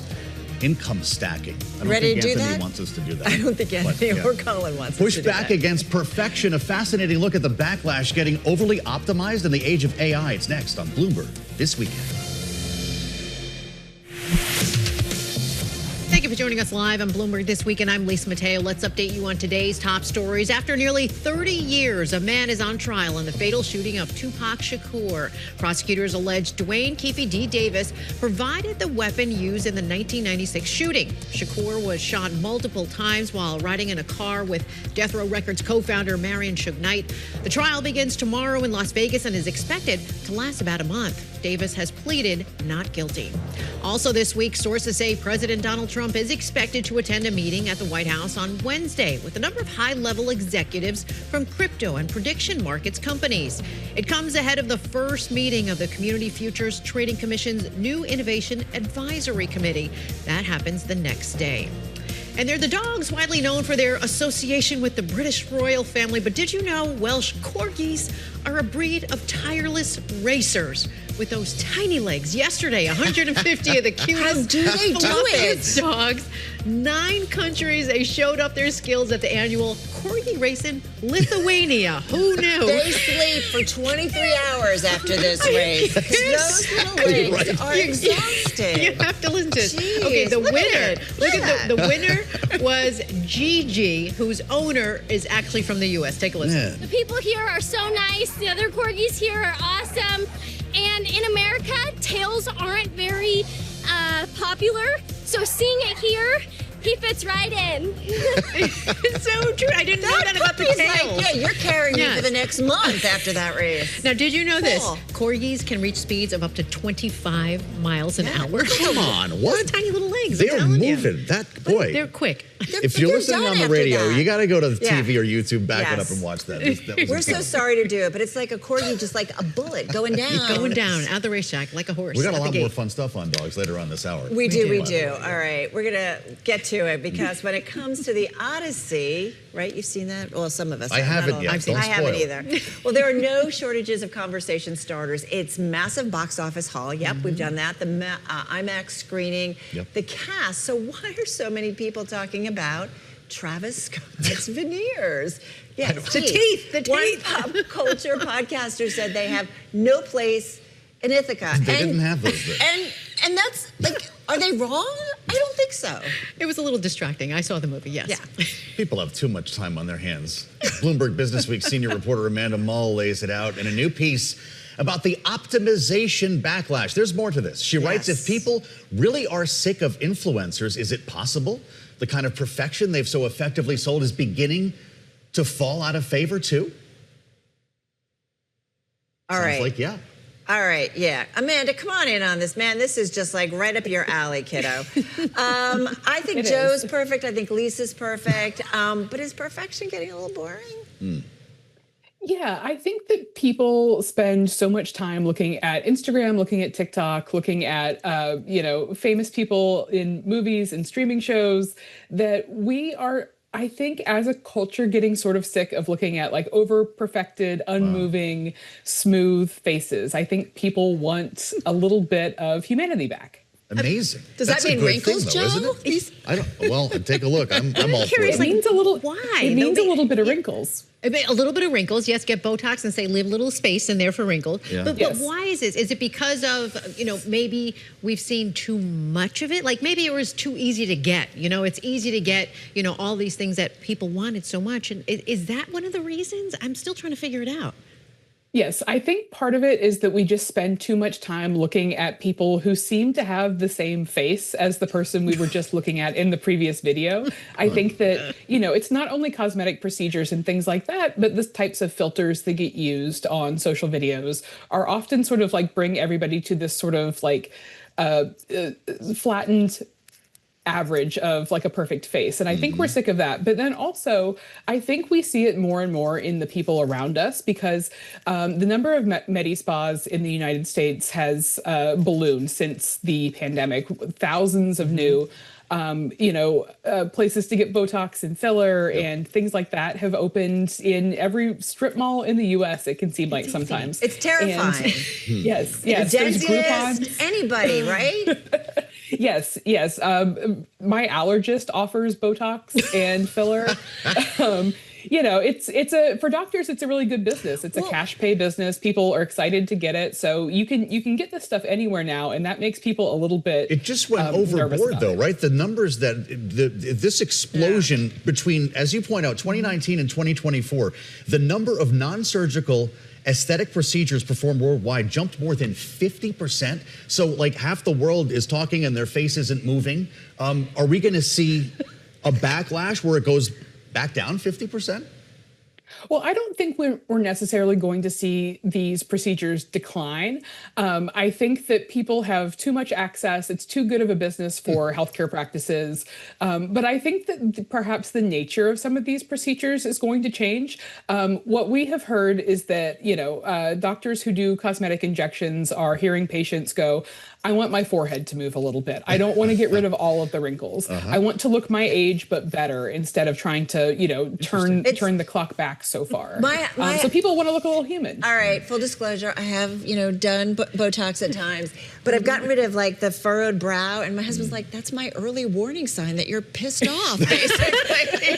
He's like, you cannot get rid of that. I'm just saying. I don't know. I feel like this crosses your world too in politics, right? Amanda, we've talked about the Mar-a-Lago face. Oh God, yeah. And I mean, is there a political component to this? Yes, I think that this is one of those things that when you see any trend go really, really broad and start to move into communities of people, whether that's class communities, race communities, whatever, geographic communities, that were originally not part of a group of people that participated in a trend, that can turn off the original group of people who started the trend. So when you see immovable foreheads, very long hair extensions, overplumped lips become associated with like a particular political ideology, people outside of that political ideology or who are like vehemently opposed to it get really turned off at the prospect of emulating that or looking like they might be someone who has beliefs that they don't have. So this is how you see trends like move through culture and move through society because they collect, political valences and things like that early adopters are like, okay, I'm moving on. So no more duck lips, Lisa? No duck lips. Okay. But does it move on from beyond the looks, right? Is it also about luxury? Like I know there's so many Instagram influencers or whoever who support luxury and do all these luxury white products. kitchens. And now what do they do? Those white kitchens. Now what do they do? Yes, I think that sort of at base, what this is a tech backlash, because the optimization available to us through AI, it creates images of people and images of homes that are sort of like glowing and lit from within and poreless and flawless, and so you look around and everything just looks sort of hyper real, looks too fancy. Those too open nice. shelves in the kitchen, they never work. I'm sorry. No, they don't. Sorry. They don't. They look good in a photo on Instagram, but if you use your kitchen, as most people do, they don't work. So, people see all of these things and they become increasingly just ridiculous seeming, because anybody that uses a kitchen knows those open shelves don't work. Yeah, well, So dingy kitchens in style again. Come on, you need a This is going to be more broadly, though, this sort of backlash to digital and AI. Young people are they're collecting vinyl. They want to look like real people. As you write, part of the backlash to AI means finding novel ways to distinguish yourself. This is about individualism, right? Yeah, I think that ultimately, especially young people who have spent their entire lives online and who are growing up into a world where they feel like they, maybe don't quite fit into the standards that they've understood to be applied to them for all that time, are looking for ways to feel a little bit more human, to connect a little bit more straightforwardly with other people, and feel a little bit less alienated and a little bit less, under pressure from digital standards that we see on Instagram and TikTok. So people are collecting physical media. You have a lot of young people buying vintage digital cameras that, not everything lives on your phone. Maybe it lives in a separate camera. Yeah. You see that there's a huge trend and has been for years of secondhand shopping. People want older clothes, things that aren't, so perfect or so widely available. I think people are looking for experiences that feel a little bit more human. I have to say, one of my favorite lines, I know we have to wrap up, but it's like, influencers make money, though, off of this. So they're having to pivot and actually provide some teaching or useful skills in their posts rather than just, look, here I am. So world's changing. Amanda Mull, I got to say, you made my Sunday. I'm just going to put it out there. She is, of course, Bloomberg Business Week's senior reporter. Check out her story. It's on the Bloomberg. Dog Days of Summer, perfect for this next story. Do not go anywhere. Everybody, this next story goes out to 4 of the most dedicated Bloomberg superfans. We're talking about Scout and Yak. Those are my puppies. And also Dixie and Django. Those are your Those puppies. are my guys. Those are the kiddos, yes. Yeah, I mean, listen, we love our pets, and this is all about pet owners spending big bucks, I know it, to keep Fido fit as a fiddle for as long as possible. We want him around forever, right? Yeah, we don't deserve them. These are our family members. Love them. Those are my guys. Aww. We just saw your guys. They're so cute, right? Wait, I miss my guys. I need to get home and see my dogs. I miss them too. We'll just look at our dogs for the next 10 minutes. There they are. I want to meet your Scout guys and Yak. someday. And you know what? That redhead, she's in charge, man. No kidding. We don't play around everyone's there. got a boss. They do. They're turning to some familiar tools in the wellness space. I'm blown away by this. I'm clearly not You're not taking doing good peptides care and of my giving them dog. to the pups? Yeah, peptides. Anti-aging drugs. Red light therapy. This is not for the owner, Carol. It's for the pet. It is indeed. Anna Edney is a Bloomberg News national healthcare reporter. She knows about this stuff. She wrote about this for the Bloomberg Big Take, and she joins us here on this Sunday. Anna, we've been having some fun reading this, talking about it, leading up to having a chat with you. Tell us what is going on. I mean, I haven't even done peptides. I haven't given them to my dogs, but there's a lot of people out there who are. Yeah, that's absolutely right. Both of your dogs are adorable. I love those pictures. But we talked, my colleague Annika and I, we talked to some pet owners who are looking at, they're thinking a lot of times about longevity and wellness for themselves. And then they are extending that to their pets. If they're going to live longer, they want their pets to be there with them. So they're trying peptides. Red light therapy was a big one that we heard about, as well as a longevity drug that people are trying. This is not a drug that's approved for this, called rapamycin. Yeah. It actually is approved for organ transplants to try to help people not reject the organ, but in smaller doses, they're trying it out for. That sounds a little longevity. extreme. Is it safe for our dogs? Yeah.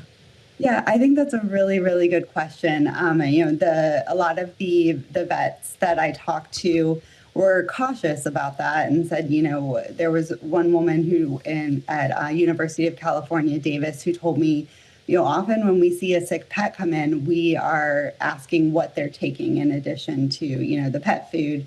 And if it's supplements, we ask them, to stop the supplements for a little while, because often that's actually the cause of some of the illness, particularly if they're getting them from somewhere that maybe isn't just kind of your regular pet store aisle. Wow. And so, I think that's something that pet owners need to weigh when they're thinking about this. There is a clinical trial in dogs going on with the Dog Aging Project at the university, at Texas A&M University. I talked to a vet there who's the chief veterinary officer of that.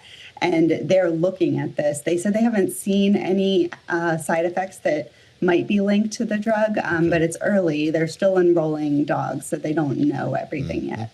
Anna, any of us who own pups know it's not inexpensive. We've all had those vet bills. Just talk to Tom Keene about them. It's often a common narrative. Camel Fee might be watching now. In the morning. I'm curious about what this all costs and how it plays into the bigger picture of what we are spending on our pets. Yeah, we are spending a lot of money on our pets. Looking at about $165 billion just in the U.S.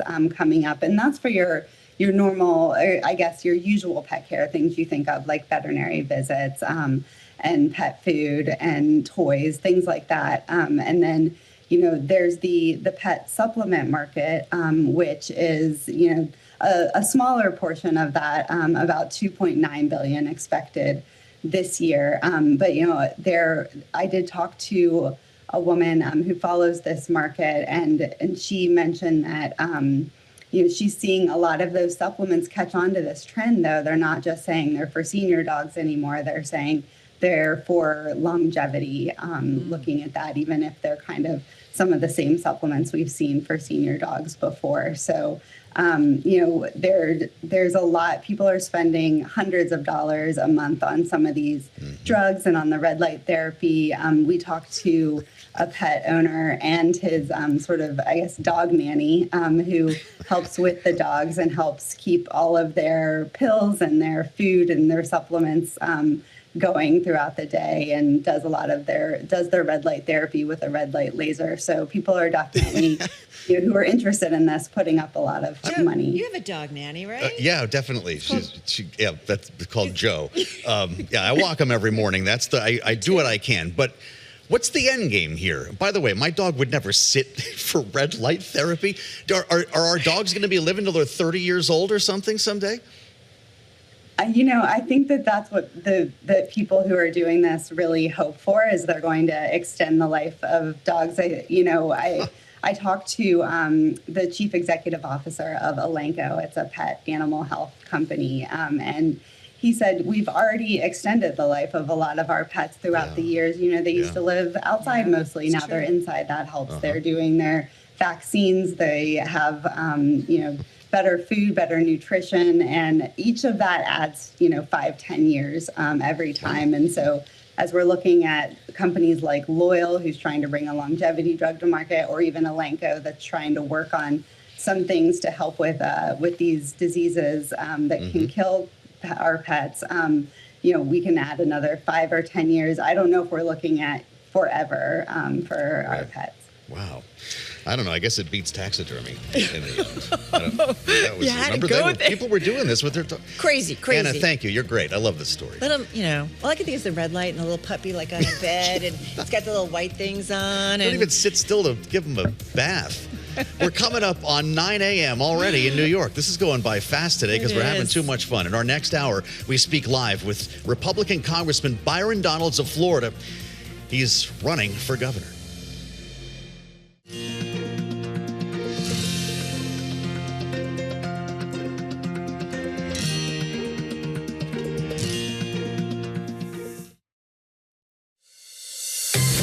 Welcome to Bloomberg This Weekend, live from New York with David Gura, Christina Ruffini, and Lisa Mateo. The latest headlines, key analysis, big interviews, and the stories that hit home on your days off.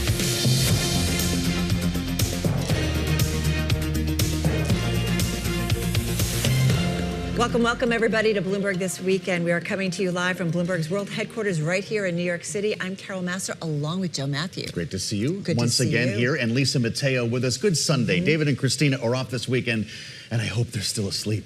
It's Sunday. It is the 16th of August, and we turn to Lisa Mateo, as we do at the top of each hour, for the latest news updates. Lisa? You got it. In this update coming in, Hurricane Lala has been downgraded to a tropical storm. It skirted Hawaii's Big Island without making landfall. Still, many are without power. Strong winds, they knocked down power lines.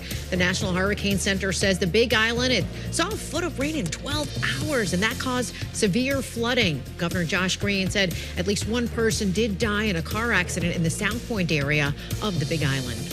Heavy rains and outages also being seen in the Midwest, with flooding and severe damage there. Indiana authorities, they say at least 5 people have died in storms across the state this week. First responders, they continue to rescue more people from rising waters in neighborhoods along the White River in Indianapolis. Now, President Donald Trump has approved an emergency declaration for the state. Rescue teams in eastern Indonesia, they continue to dig through the rubble. They're looking for survivors after that powerful magnitude 7.7 earthquake killed more than 50 people. Landslides made it difficult to reach certain areas for them. Thousands have been displaced. More than 230 aftershocks have followed. Colombia's president has asked President Donald Trump to temporarily suspend tariffs on Colombian goods, and that's as the country deals with their aftermath of a devastating earthquake that killed nearly 300 people. In a post on X, he said that the pause, it would provide some relief to local business owners. U.S. tariffs on many Colombian products, they rose 12.5% from 10% in late July, though some products, they are exempt from the levy. A Russian attack on Kyiv overnight into Sunday. It sparked fires, destroyed buildings, and injured at least 2 people. That's according to Ukraine's state emergency service. Firefighters, well, they worked to contain those blazes after one of the country's largest and oldest book markets was heavily damaged. Meanwhile, Ukraine, they have launched hundreds of drones across Russia, killing at least 6 people. Russia's Ministry of Defense said it destroyed more than 800 Ukrainian drones overnight. It's one of Kyiv's largest aerial attacks of the war. Well, back here in the U.S., police have arrested a 19-year-old in connection with a shooting on the campus of Virginia State University. Chesterfield County Police say he is not a student, and he was found hiding in a closet on campus. 5 people were shot outside the university's residence hall Saturday morning, 1 in critical condition. Authorities have not given any information about a possible motive to that shooting. Joe and Carol, over to you. Thanks, Lisa. All right, Lisa, thank you so much. Well, 79 days to go to the midterm elections.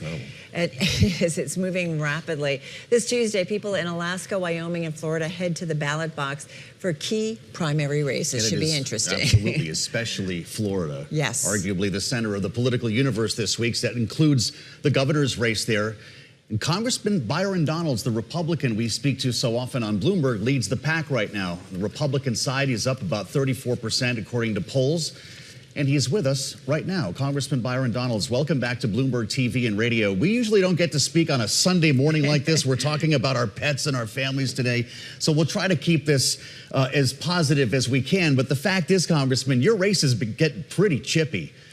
James Fishback has accused you of things that I'm not even going to mention on the air. Is this the ugliest race you've ever been in? Probably the ugliest, but we've always just stayed focused on the voters, making sure that we talk about the issues they care about. Yeah. And so in this campaign, we're focused on the affordability issues in our state, from property taxes to property insurance to even how much it costs to build housing. We want to streamline the government operational side to get down the cost of construction. And the last is healthcare. We have a policy, your doctor, your price. We want to post the top 20 services at any doctor's office or any hospital and post a real cash price for those services so people can make an informed choice, an informed decision about how much they're going to pay for the health care that they need. And so these are the tools we believe are going to continue to drive ways to stabilize pricing in Florida, push down costs for the people of our state so everybody can afford the Florida dream into the future. So, Congressman, the messaging and media race is on as well as we count down to the primary this week. You put out a Get Out the Vote video yesterday. Let's share it with everybody. Asking for your vote. We want to keep the Florida dream alive and well and build on the success of Governor Ron DeSantis to take Florida to a whole nother level. On that, you have gotten an endorsement from President Trump. Do you see yourself as continuing the legacy of Governor DeSantis? And why hasn't he endorsed you?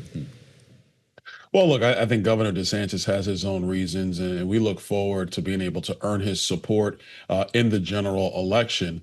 But the point of this entire campaign is that the Florida dream is that idea that's ideal. It's what people keep coming to our state for. People are leaving blue states, they're leaving other states because they just want a common sense state that is going to support law enforcement, make sure they have a healthy, clean environment, and that from a business and economic side, they have a low tax, low regulatory state that just makes sense, that allows people to just shoot for the stars and build their dreams. And that's the state we want to continue to have. Governor DeSantis has done a tremendous job leading Florida, and we're going to be building on his success, just like Governor DeSantis built on the success of then Governor Rick Scott, who has endorsed me to be the state's next governor. And so in Florida, we really have a continuation of great leadership. It's taken us to where we are right now. My mission is to build on the success left by Governor DeSantis and take Florida to a whole new level. Okay, so why, though, hasn't the governor endorsed you? It sounds like you want to continue some of the programs he's been doing, so it sounds pretty friendly, but why hasn't he come out and put his support behind you publicly? Well, listen, endorsements are things that are personal to everybody. They have to make those decisions in that time period. Do you take it personal that he hasn't? No, not at all. I don't take it personal at all.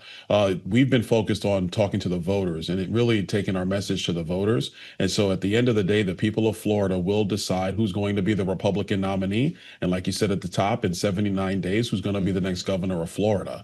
Yeah. We anticipate to have the governor's support when we move into the general election.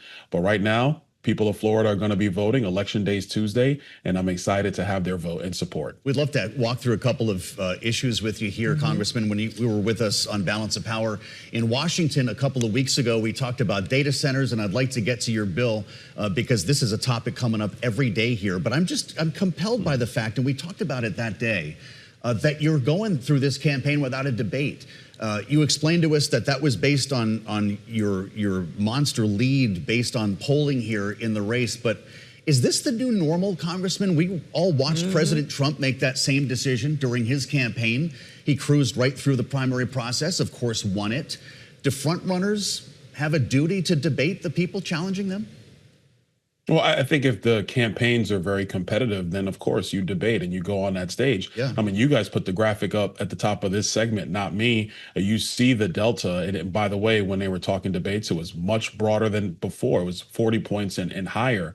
And so at that point, why would you elevate somebody who hasn't shown an ability to elevate themselves? And that's really what this is more about. In the general election, I look forward to debating David Jolly. I've already challenged him to 3. He hasn't really responded. Something tells me we are going to get on a debate stage. I look forward to that because it's important for the people of our state to see the contrast between my policies and my vision for the future and somebody like David Jolly, who's going to bend the knee to the Democrat Socialists of America. That's not what the people of Florida want. They want a Florida that continues to be the free state of Florida. And I think when it comes to debates, every candidate has to earn their way on that stage. There are no freebies here. There's no gimmies in politics, just like there's no gimmies in life.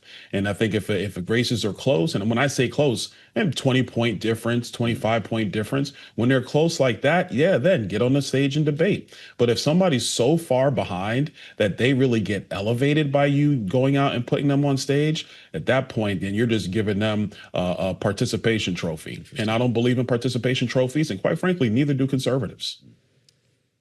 Yeah, I guess, but we have seen people who have maybe been in a stronger position get up on a debate stage with many others and not do well.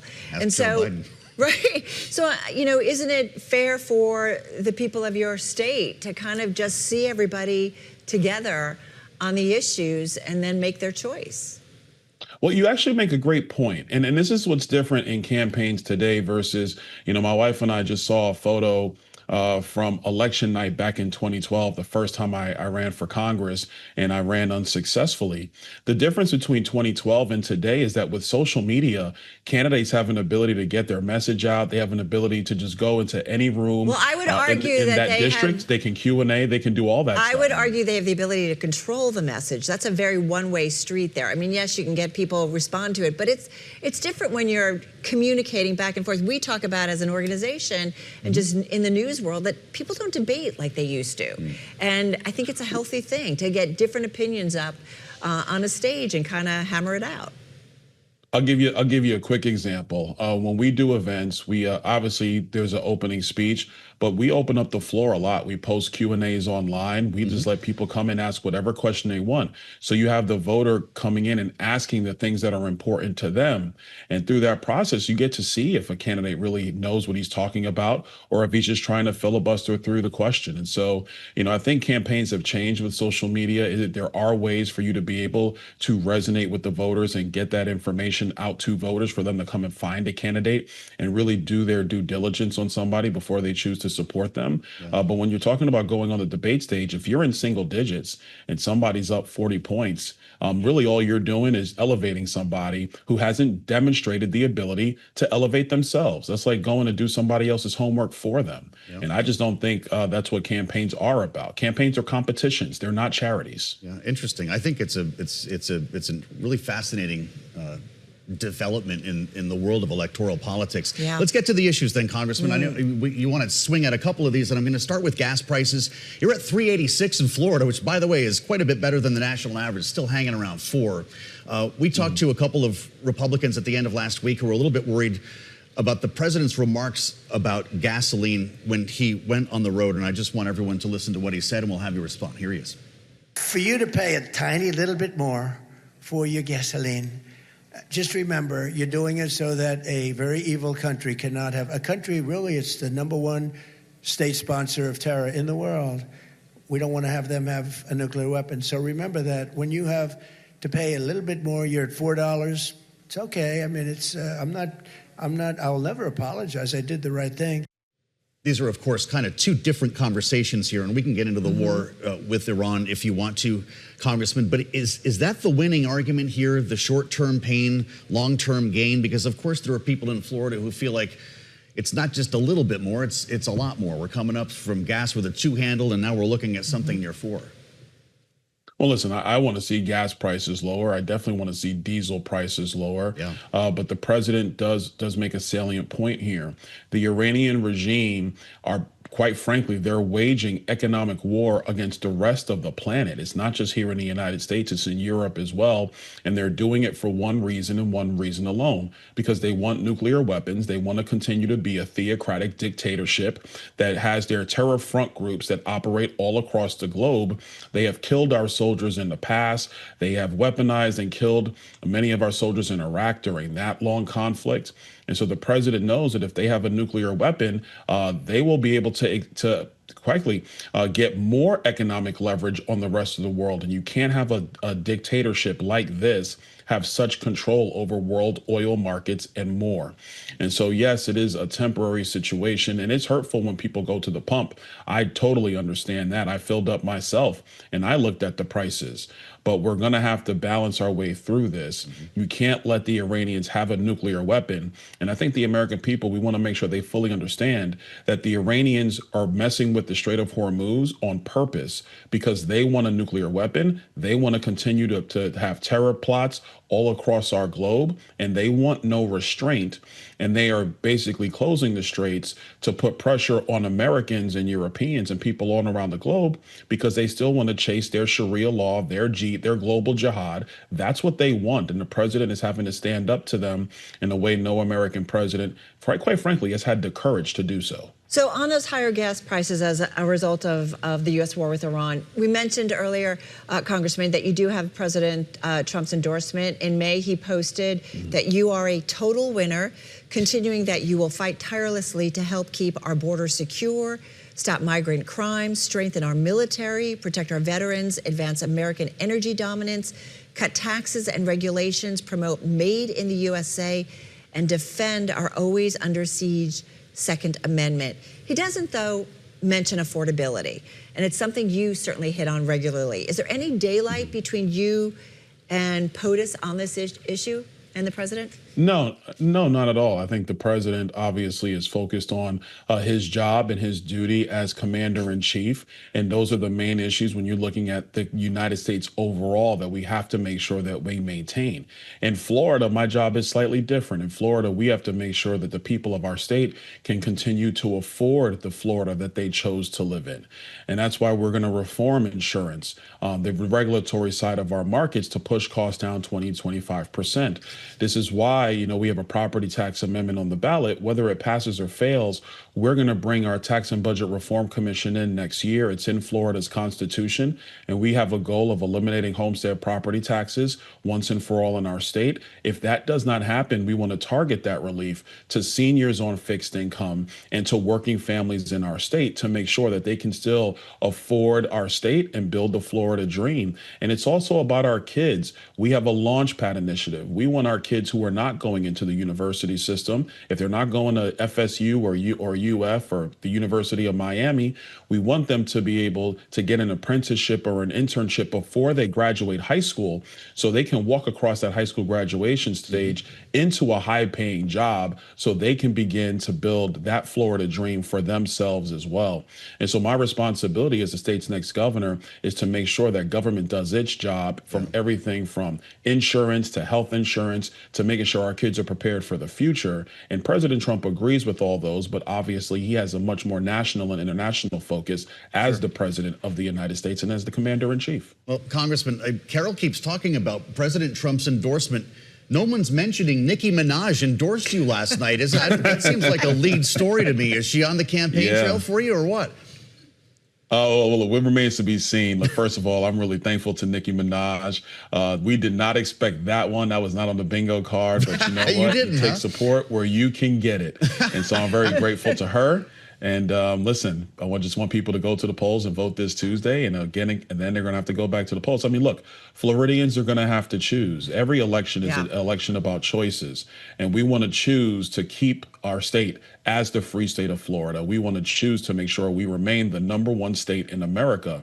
And you don't stay that way by electing people like a David Jolly, who would make us more like New York and more like Illinois and more like California. We love Florida, and it's going to remain this way. Yes. Thanks, Congressman. All right, we appreciate your time. Hey, coming up, everybody, a landmark social media trial getting underway this week. Meta and Instagram accused of harming children. We talked to the California Attorney General, Rob Bonta. He joins us live next on Bloomberg This Weekend. Thank you for joining us live on Bloomberg This Weekend. I'm Lisa Mateo. Let's update you on today's top stories. Pope Leo is calling for an end to ongoing violence against Palestinian civilians in the West Bank. The pontiff, he spoke to a crowd from Castel Gandolfo, that's the Vatican's historic summer residence south of Rome. Well, we've heard of outbreaks affecting lettuce and jalapenos. Well, now a salmonella outbreak has caused a massive egg recall. It's affected more than 1.5 million dozen white and brown cage-free eggs. Nearly 100 people across 17 states have been sickened. No deaths have been reported. Now, the eggs were produced in Texas, and they were shipped to locations throughout the South and the Southwest. Aston Martin has unveiled its new $2 million Vallon V12. The British automaker has been adding more ultra-luxury models to trim its losses. Its CEO, Adrian Hallmark, tells Bloomberg's The Close it's a supercar for wealthy collectors. It's way lighter than any of our 12-cylinder cars that we've ever built, apart from the Valkyrie hypercar, of course. And combined with this engine, a GT Motorsport gearbox, a different rear axle ratio, the whole driving experience is completely different to any road car that we offer. Now, the new model can reach about 60 miles per hour in 3 seconds, a top speed of 214 miles per hour. Only 150 Vallons will be made. And now to Ferraris. That first electric car, it pulled in $40 million at auction. The Sotheby's charity auction of the Luke J. TaylorMade at Monterey Car Week in California broke records posted last year. Now, if you remember the car, it was actually criticized when the company unveiled it back in May, but it's making bank at auction. 40 million? Yes. I don't don't get it. Who knew? Who knew? People have too much money. You could buy a lot of minis with that. Well, yeah, you could. I'm just saying. You know, buy 40 Aston Martins, apparently. I could buy an island in the Caribbean. Not be, I'm just saying. Just take me with you, please. Deal. All right, some serious stuff. And this is certainly something here at Bloomberg we have covered for weeks, if not years at this point. This week, though, and this is a bigger, broader look at what's going on in social media. But this week, Meta Platforms faces what's being called its big tobacco moment. More than 24 states are suing the social media giant, accusing designers of creating an addictive app that's harming its youngest users. Yeah, any of us with kids really understand this one. 4 states leading this first case, including California, where this trial will get underway. And we're joined right now by one of the forces behind this suit, California's Attorney General Rob Bonta. It's great to have you back, sir, on Bloomberg TV and radio. This is a pretty tough case, and you're accusing Meta of using technology to do harm. Does this have to do with the algorithm that is the basis of Facebook and Instagram, or is it more nuanced than that?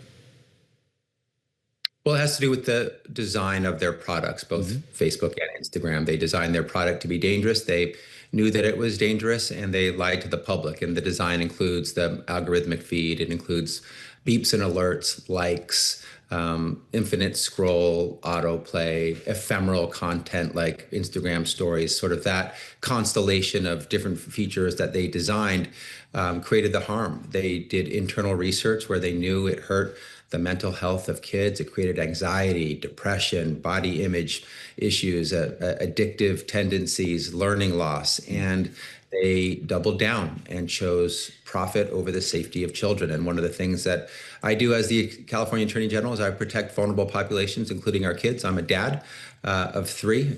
Any parent, teacher, or guardian knows the detrimental impact of these products. And this is the tobacco moment for Meta. And this is time for them to be held accountable. So we have picked a jury, and we have opening statements and begin our trial on Tuesday. I will be there personally, and we look forward to making our case, bringing this case to trial and holding Meta accountable. This isn't the first case. It's not going to be probably the last case against Meta or social media at large, but it does seem to be the biggest case so far to date. Why is this one so important? And is it about restitution for those families and individuals who you would argue in the other states have been certainly harmed here?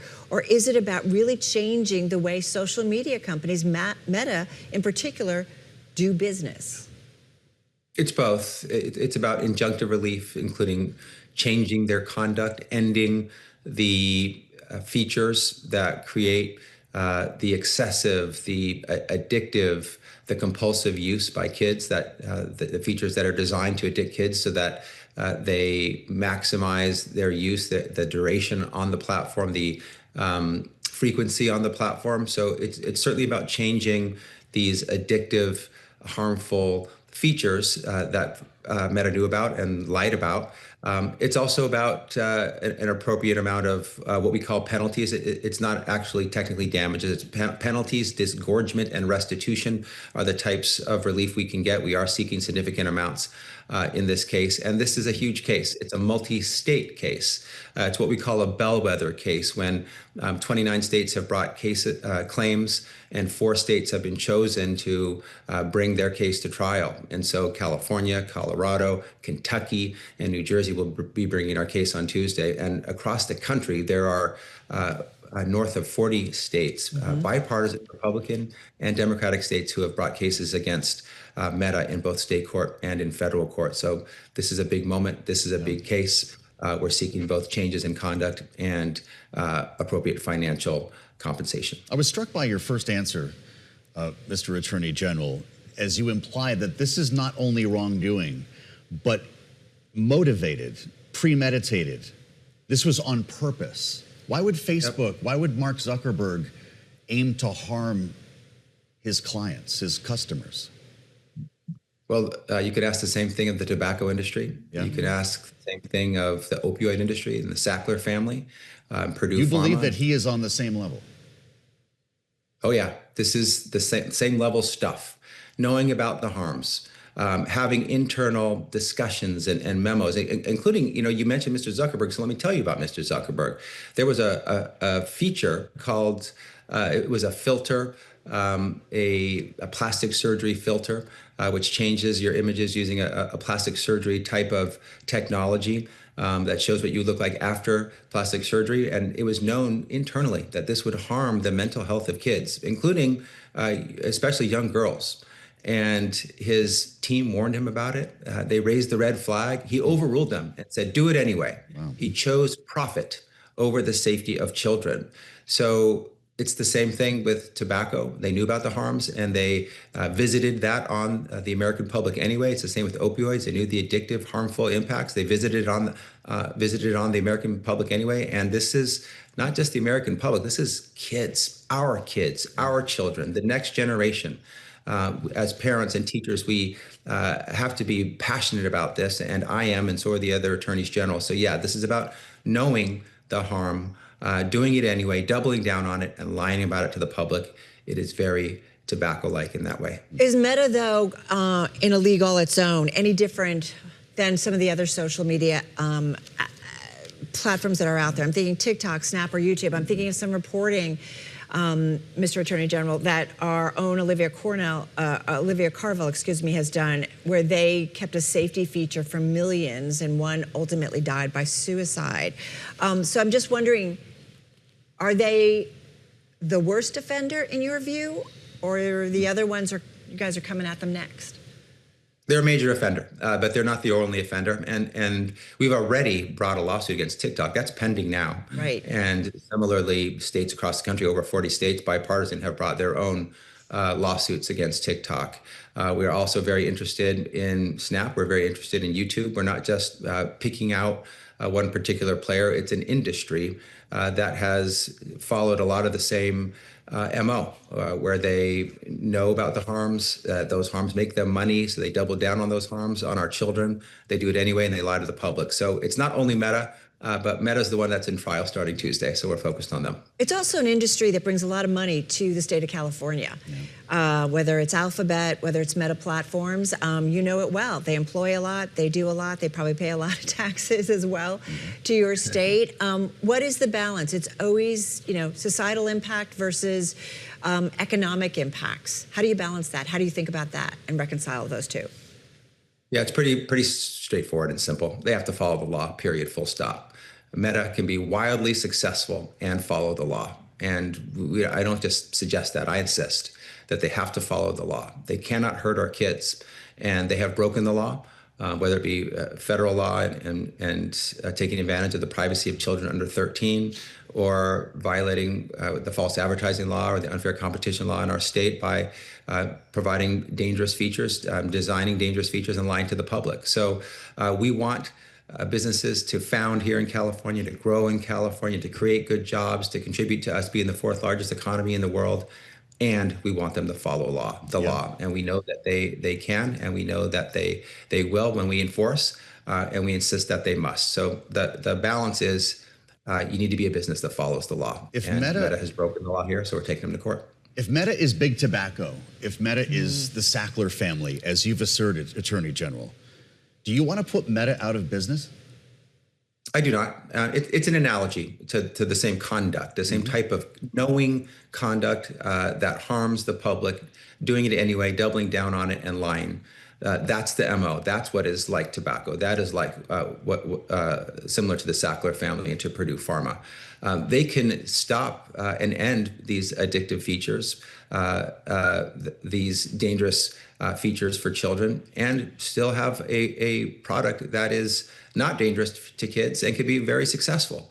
So no, we are not interested in putting them out of business. We are interested in ending the harmful, unlawful features that hurt kids, that are addictive, that are excessive, and create compulsive behavior. Will Mark Zuckerberg be called to testify?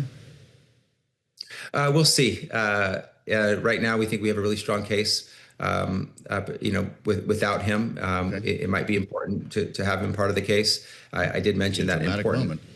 Yeah, why wouldn't you want him there? We always talk about when it's a publicly held company, the CEO is at the top and responsible for whatever happens at a company ultimately. Why wouldn't you? Well, we might. I mean, I'm not saying we will or we won't. It's a big company. We're able to make our case about the dangerousness of the features, the lying. We have a ton of documents. We have a lot of other evidence in the case.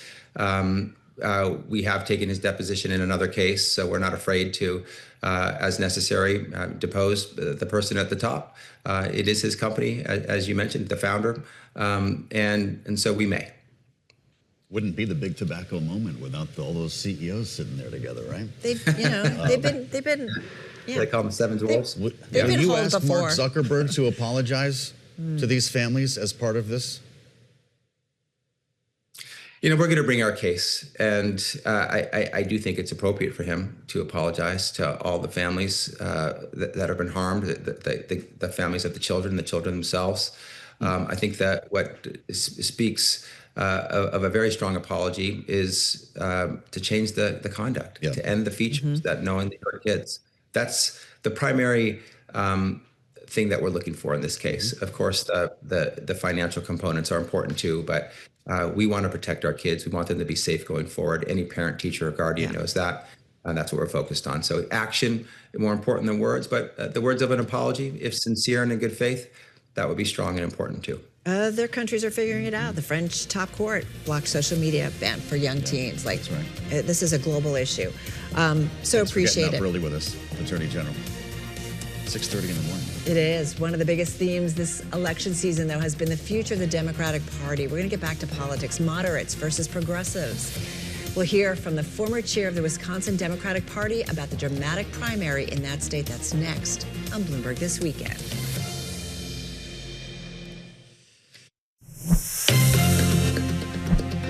It's another shakeup to the primary election calendar. Think about 2028. Next time we go to pick a president, the DNC just wrapped its meetings this week in Austin, and they have shuffled the calendar. First state, South Carolina, not Iowa or New Hampshire, followed by Nevada, then yes, New Hampshire, New Mexico, Michigan, and Virginia. Carol, they're trying to find a more diverse representation of the electorate in these early states. New Hampshire will likely, like they have done in the past, penalize the Democrats for this, and we'll all be running around the country confused. It's crazy. Yeah. You, Joe, caught up with Ben Wikler. He's the former chair of Wisconsin's Democratic Party about the race and state of the party. Listen in, everybody. What was the real message that Democrats in Wisconsin sent this week? There are two messages, and they're connected. The first is that Democrats, like most voters in general, want change. They feel like the country's not working for them. They feel like the economy's not working for them. They want a government that responds to that, and they want to win. They want to win in November. They know you can't have change unless you have someone who wins the general election. And they found someone in David Crowley who's going to do both of those two things. But the big story to me is the huge level of Democratic engagement and turnout in Wisconsin and in Michigan. Gigantic leap up from 2018, which was a very intensive year. Republican turnout went down from 2018. There were like more than 50% more Democrats voting in this primary than Republicans. And I think what you're seeing across the board is a level of kind of burgeoning energy that's going to erupt into Democratic victories at every level of the ballot, from House races to state legislature to the Wisconsin governor's race, where David Crowley is going to beat Tom Tiffany this November. Let's talk about Tom Tiffany for a moment. I actually spoke with a Republican in your state, in Congressman Brian Stile, who chairs the House Admin Committee, and he's a pretty frequent voice here on Bloomberg talking about matters financial and otherwise. When we got down to politics in your state, though, he was not moved by this Crowley versus Hong dynamic. His point was they're the same person. Ben, listen to what he said. People started to understand what Francesca Hong stands for. She became less popular. I think now people are going to focus in on David Crowley and actually recognize that they share many of the same policy goals. David Crowley raised taxes as he was county executive, in particular on the sales tax. You had Francesca Hong, who wanted to make Wisconsin the highest taxed state in the country. You have a series of mismanagement of Milwaukee County by David Crowley. We can't allow that type of mismanagement in Washington. So that's the Republican campaign against Crowley. Brian Stile was with Tom Tiffany the night before at his victory party. How do you run against that? Well, Brian Style and Tom Tiffany have the same problem, as well as Derek Van Orden in Wisconsin. They all voted to take $1 trillion away from healthcare from Americans in order to fund tax cuts for the very wealthy. In Wisconsin, hundreds of thousands of people are losing their health insurance coverage because they can't afford the premiums after these Republican cuts that Tom Tiffany and Brian Style both voted for. David Crowley, like pretty much every Democrat and the vast majority of people in the state, they want to expand Medicaid in Wisconsin. We're one of only 10 states that hasn't done that. They want to make sure that childcare is more affordable for people. They want to make sure people can get housing, which is something that David Crowley has done so well in Milwaukee County. They have the lowest rate of unhoused homelessness in Milwaukee of any major county in the United States of America. This is a guy who addressed a budget crisis, who made sure that law enforcement and public services got funding, not just in Wisconsin, but across the state by getting a bipartisan deal through the state legislature.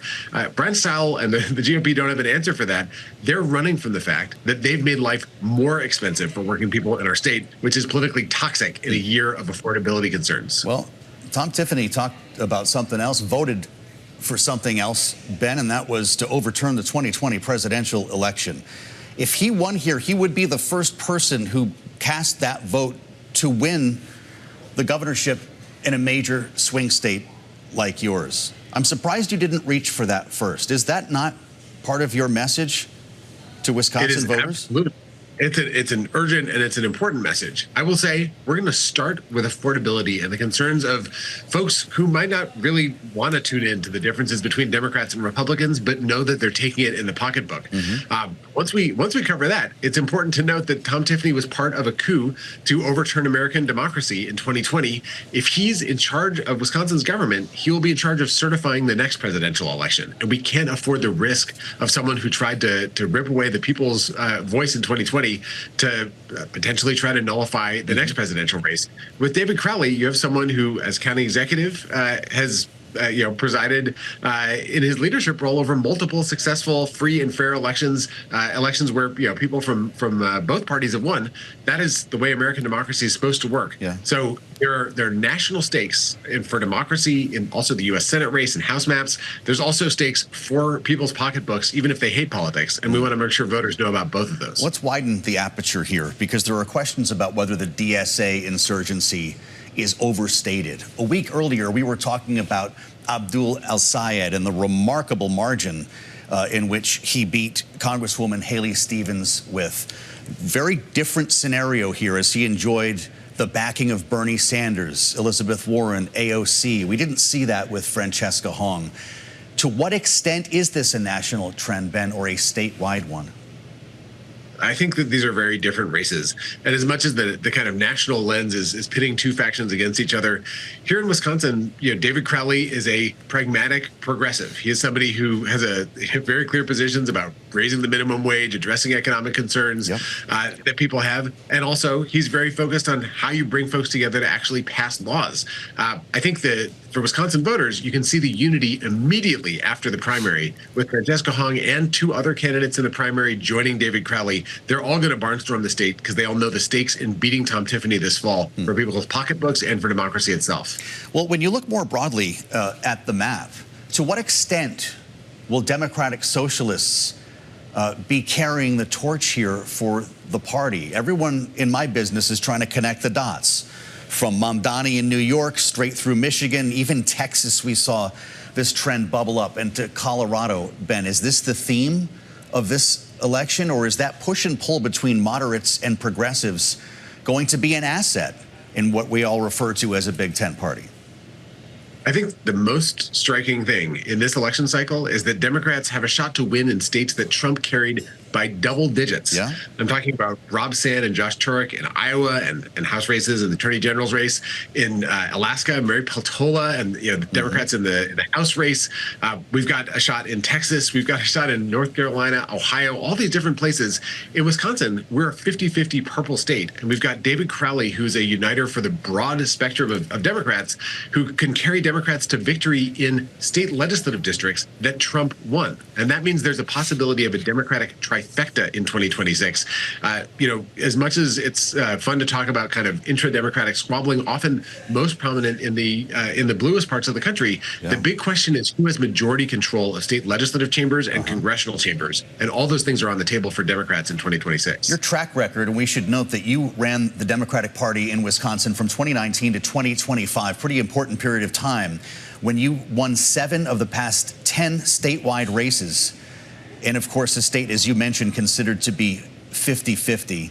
I don't know is Wisconsin purple now? I guess we call it, but it brings us to your book. This is the plan and the roadmap that you put in place in Madison. How do you make that a national strategy? Well, the first core insight is that it's often the least kind of publicized races that have the biggest effect on the path for American democracy. I opened the book with Elon Musk coming to Wisconsin, standing on a stage in Green Bay, putting on a cheese head and saying that our state Supreme Court race affects the entire destiny of humanity. And of course, we blew him and his candidate out of the water by 10 percentage points 2 days later. But he's kind of right. The state Supreme Court races, state legislative races, they wind up writing the rules that affect how presidents are elected, how congressional majorities are determined. And those are the super low profile, super high impact races across the country in 2026 that will shape the long-term future. The current moment of political crisis started not when Trump descended the golden escalator, but when Republicans swept state houses in 2010, including Wisconsin's, and then redrew congressional maps and started kind of rigging the system to make sure they'd never lose power. We're unwinding that in my state. In my book, I argue for a strategy in each state to unrig the political system and then ladder up to national reforms like term limits on the U.S. Supreme Court that could help to create a free and fair democracy for everyone. This is a battle where if you throw some money, some volunteer time into a state legislative race near you, that could be the tipping point thing that really changes the whole future of American politics. And to know that roadmap is to have far more power as an individual, as a group of folks, than you would otherwise.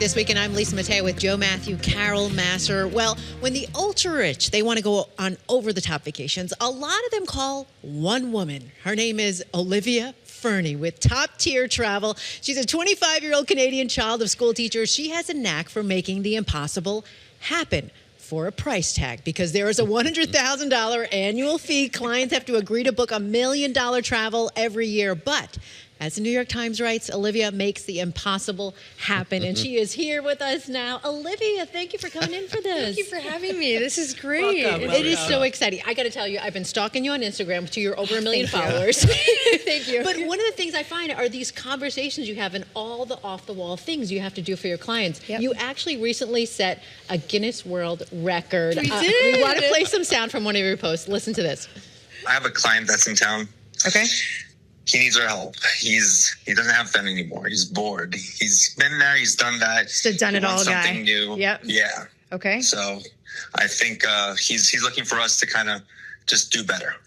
What do you? I'm a little terrified to ask. What do you have in mind? What does he have in mind? I'm not sure how we're going to pull this off, but he did jokingly mention about breaking world record. Okay, so what was that world record that was broken? So we broke the largest amount of champagne bottles delivered during a single bottle service presentation ever. Oh my God. And it was Dom Perignon. It was. Like, how do you put that together, something like this? You know what? I have a little bit of a sickness when it comes to saying no. I don't really believe in the word. So when a client asks me to do something, I jump right in. And the Guinness World Record was fun. The client gave me a lot of creative freedom. He loves the Instagram, so he just wanted me to kind of go for it. How many bottles was it? 200. How much does that cost? Yes. Over $250,000. This is a money show. Yeah. It was very expensive. I bet it was. So you were sitting at the Tableau restaurant. This party was at the Wynn, right? Or at the Encore? Best breakfast in Las Vegas, by the way, at the Tableau. Thank you. I love this quote. Was the party for Joe? Well, no. Sorry. Okay. But we're working on it. All right. Next year. This is not going to, you know how we like to make ourselves feel better? Like, oh, well, rich people, more money, more problems? Yeah. People think the super rich are unhappy. They're not. Is that what we really need to know? I know. I think people were a little disappointed in that quote. But I have to say, so for myself, as we talked about the $100,000 a year retainer, this kind of gives me an opportunity to be very selective with the people that I work with. First off, yes, there's the paywall, but we are very, very particular about who we bring on. You will say no to people. Oh, we say no all the time. I like to like who I work with. My job would be miserable if I was being yelled at all day. Well, if you like someone and they pay the $100,000, will you say no to something that they've asked you to do? Yeah, for sure, sure. And because of this, like, I've been able to create a beautiful group of people. And I don't share this much on the social media because it's not as fun and not as sexy, but my people are awesome. They are philanthropic. They have the best just energy. They've done incredible things with their lives. And my goal is to be able to put them all in a room together and have them learn and love and laugh and do business together. So that's kind of the community that I'm trying to create. What have you here. said no to? Give us something. Somebody wanted to go to the moon. What have they asked you to do? Anything illegal or past 2 a.m. is usually a no-go for me. Good answer. Well, we're out. Yeah, no, just kidding. How did you get into this? And your background is really, you are a child of school teachers. I am, yeah. Grew up in Ontario, or the teachers were in, they taught in Ontario. Small town Dundas girl, yeah. So how did this happen? I ask myself that question almost every single day. Well, I grew up, again, a child of school teachers. I didn't know what a private jet was until a couple years ago, and now magically I'm here.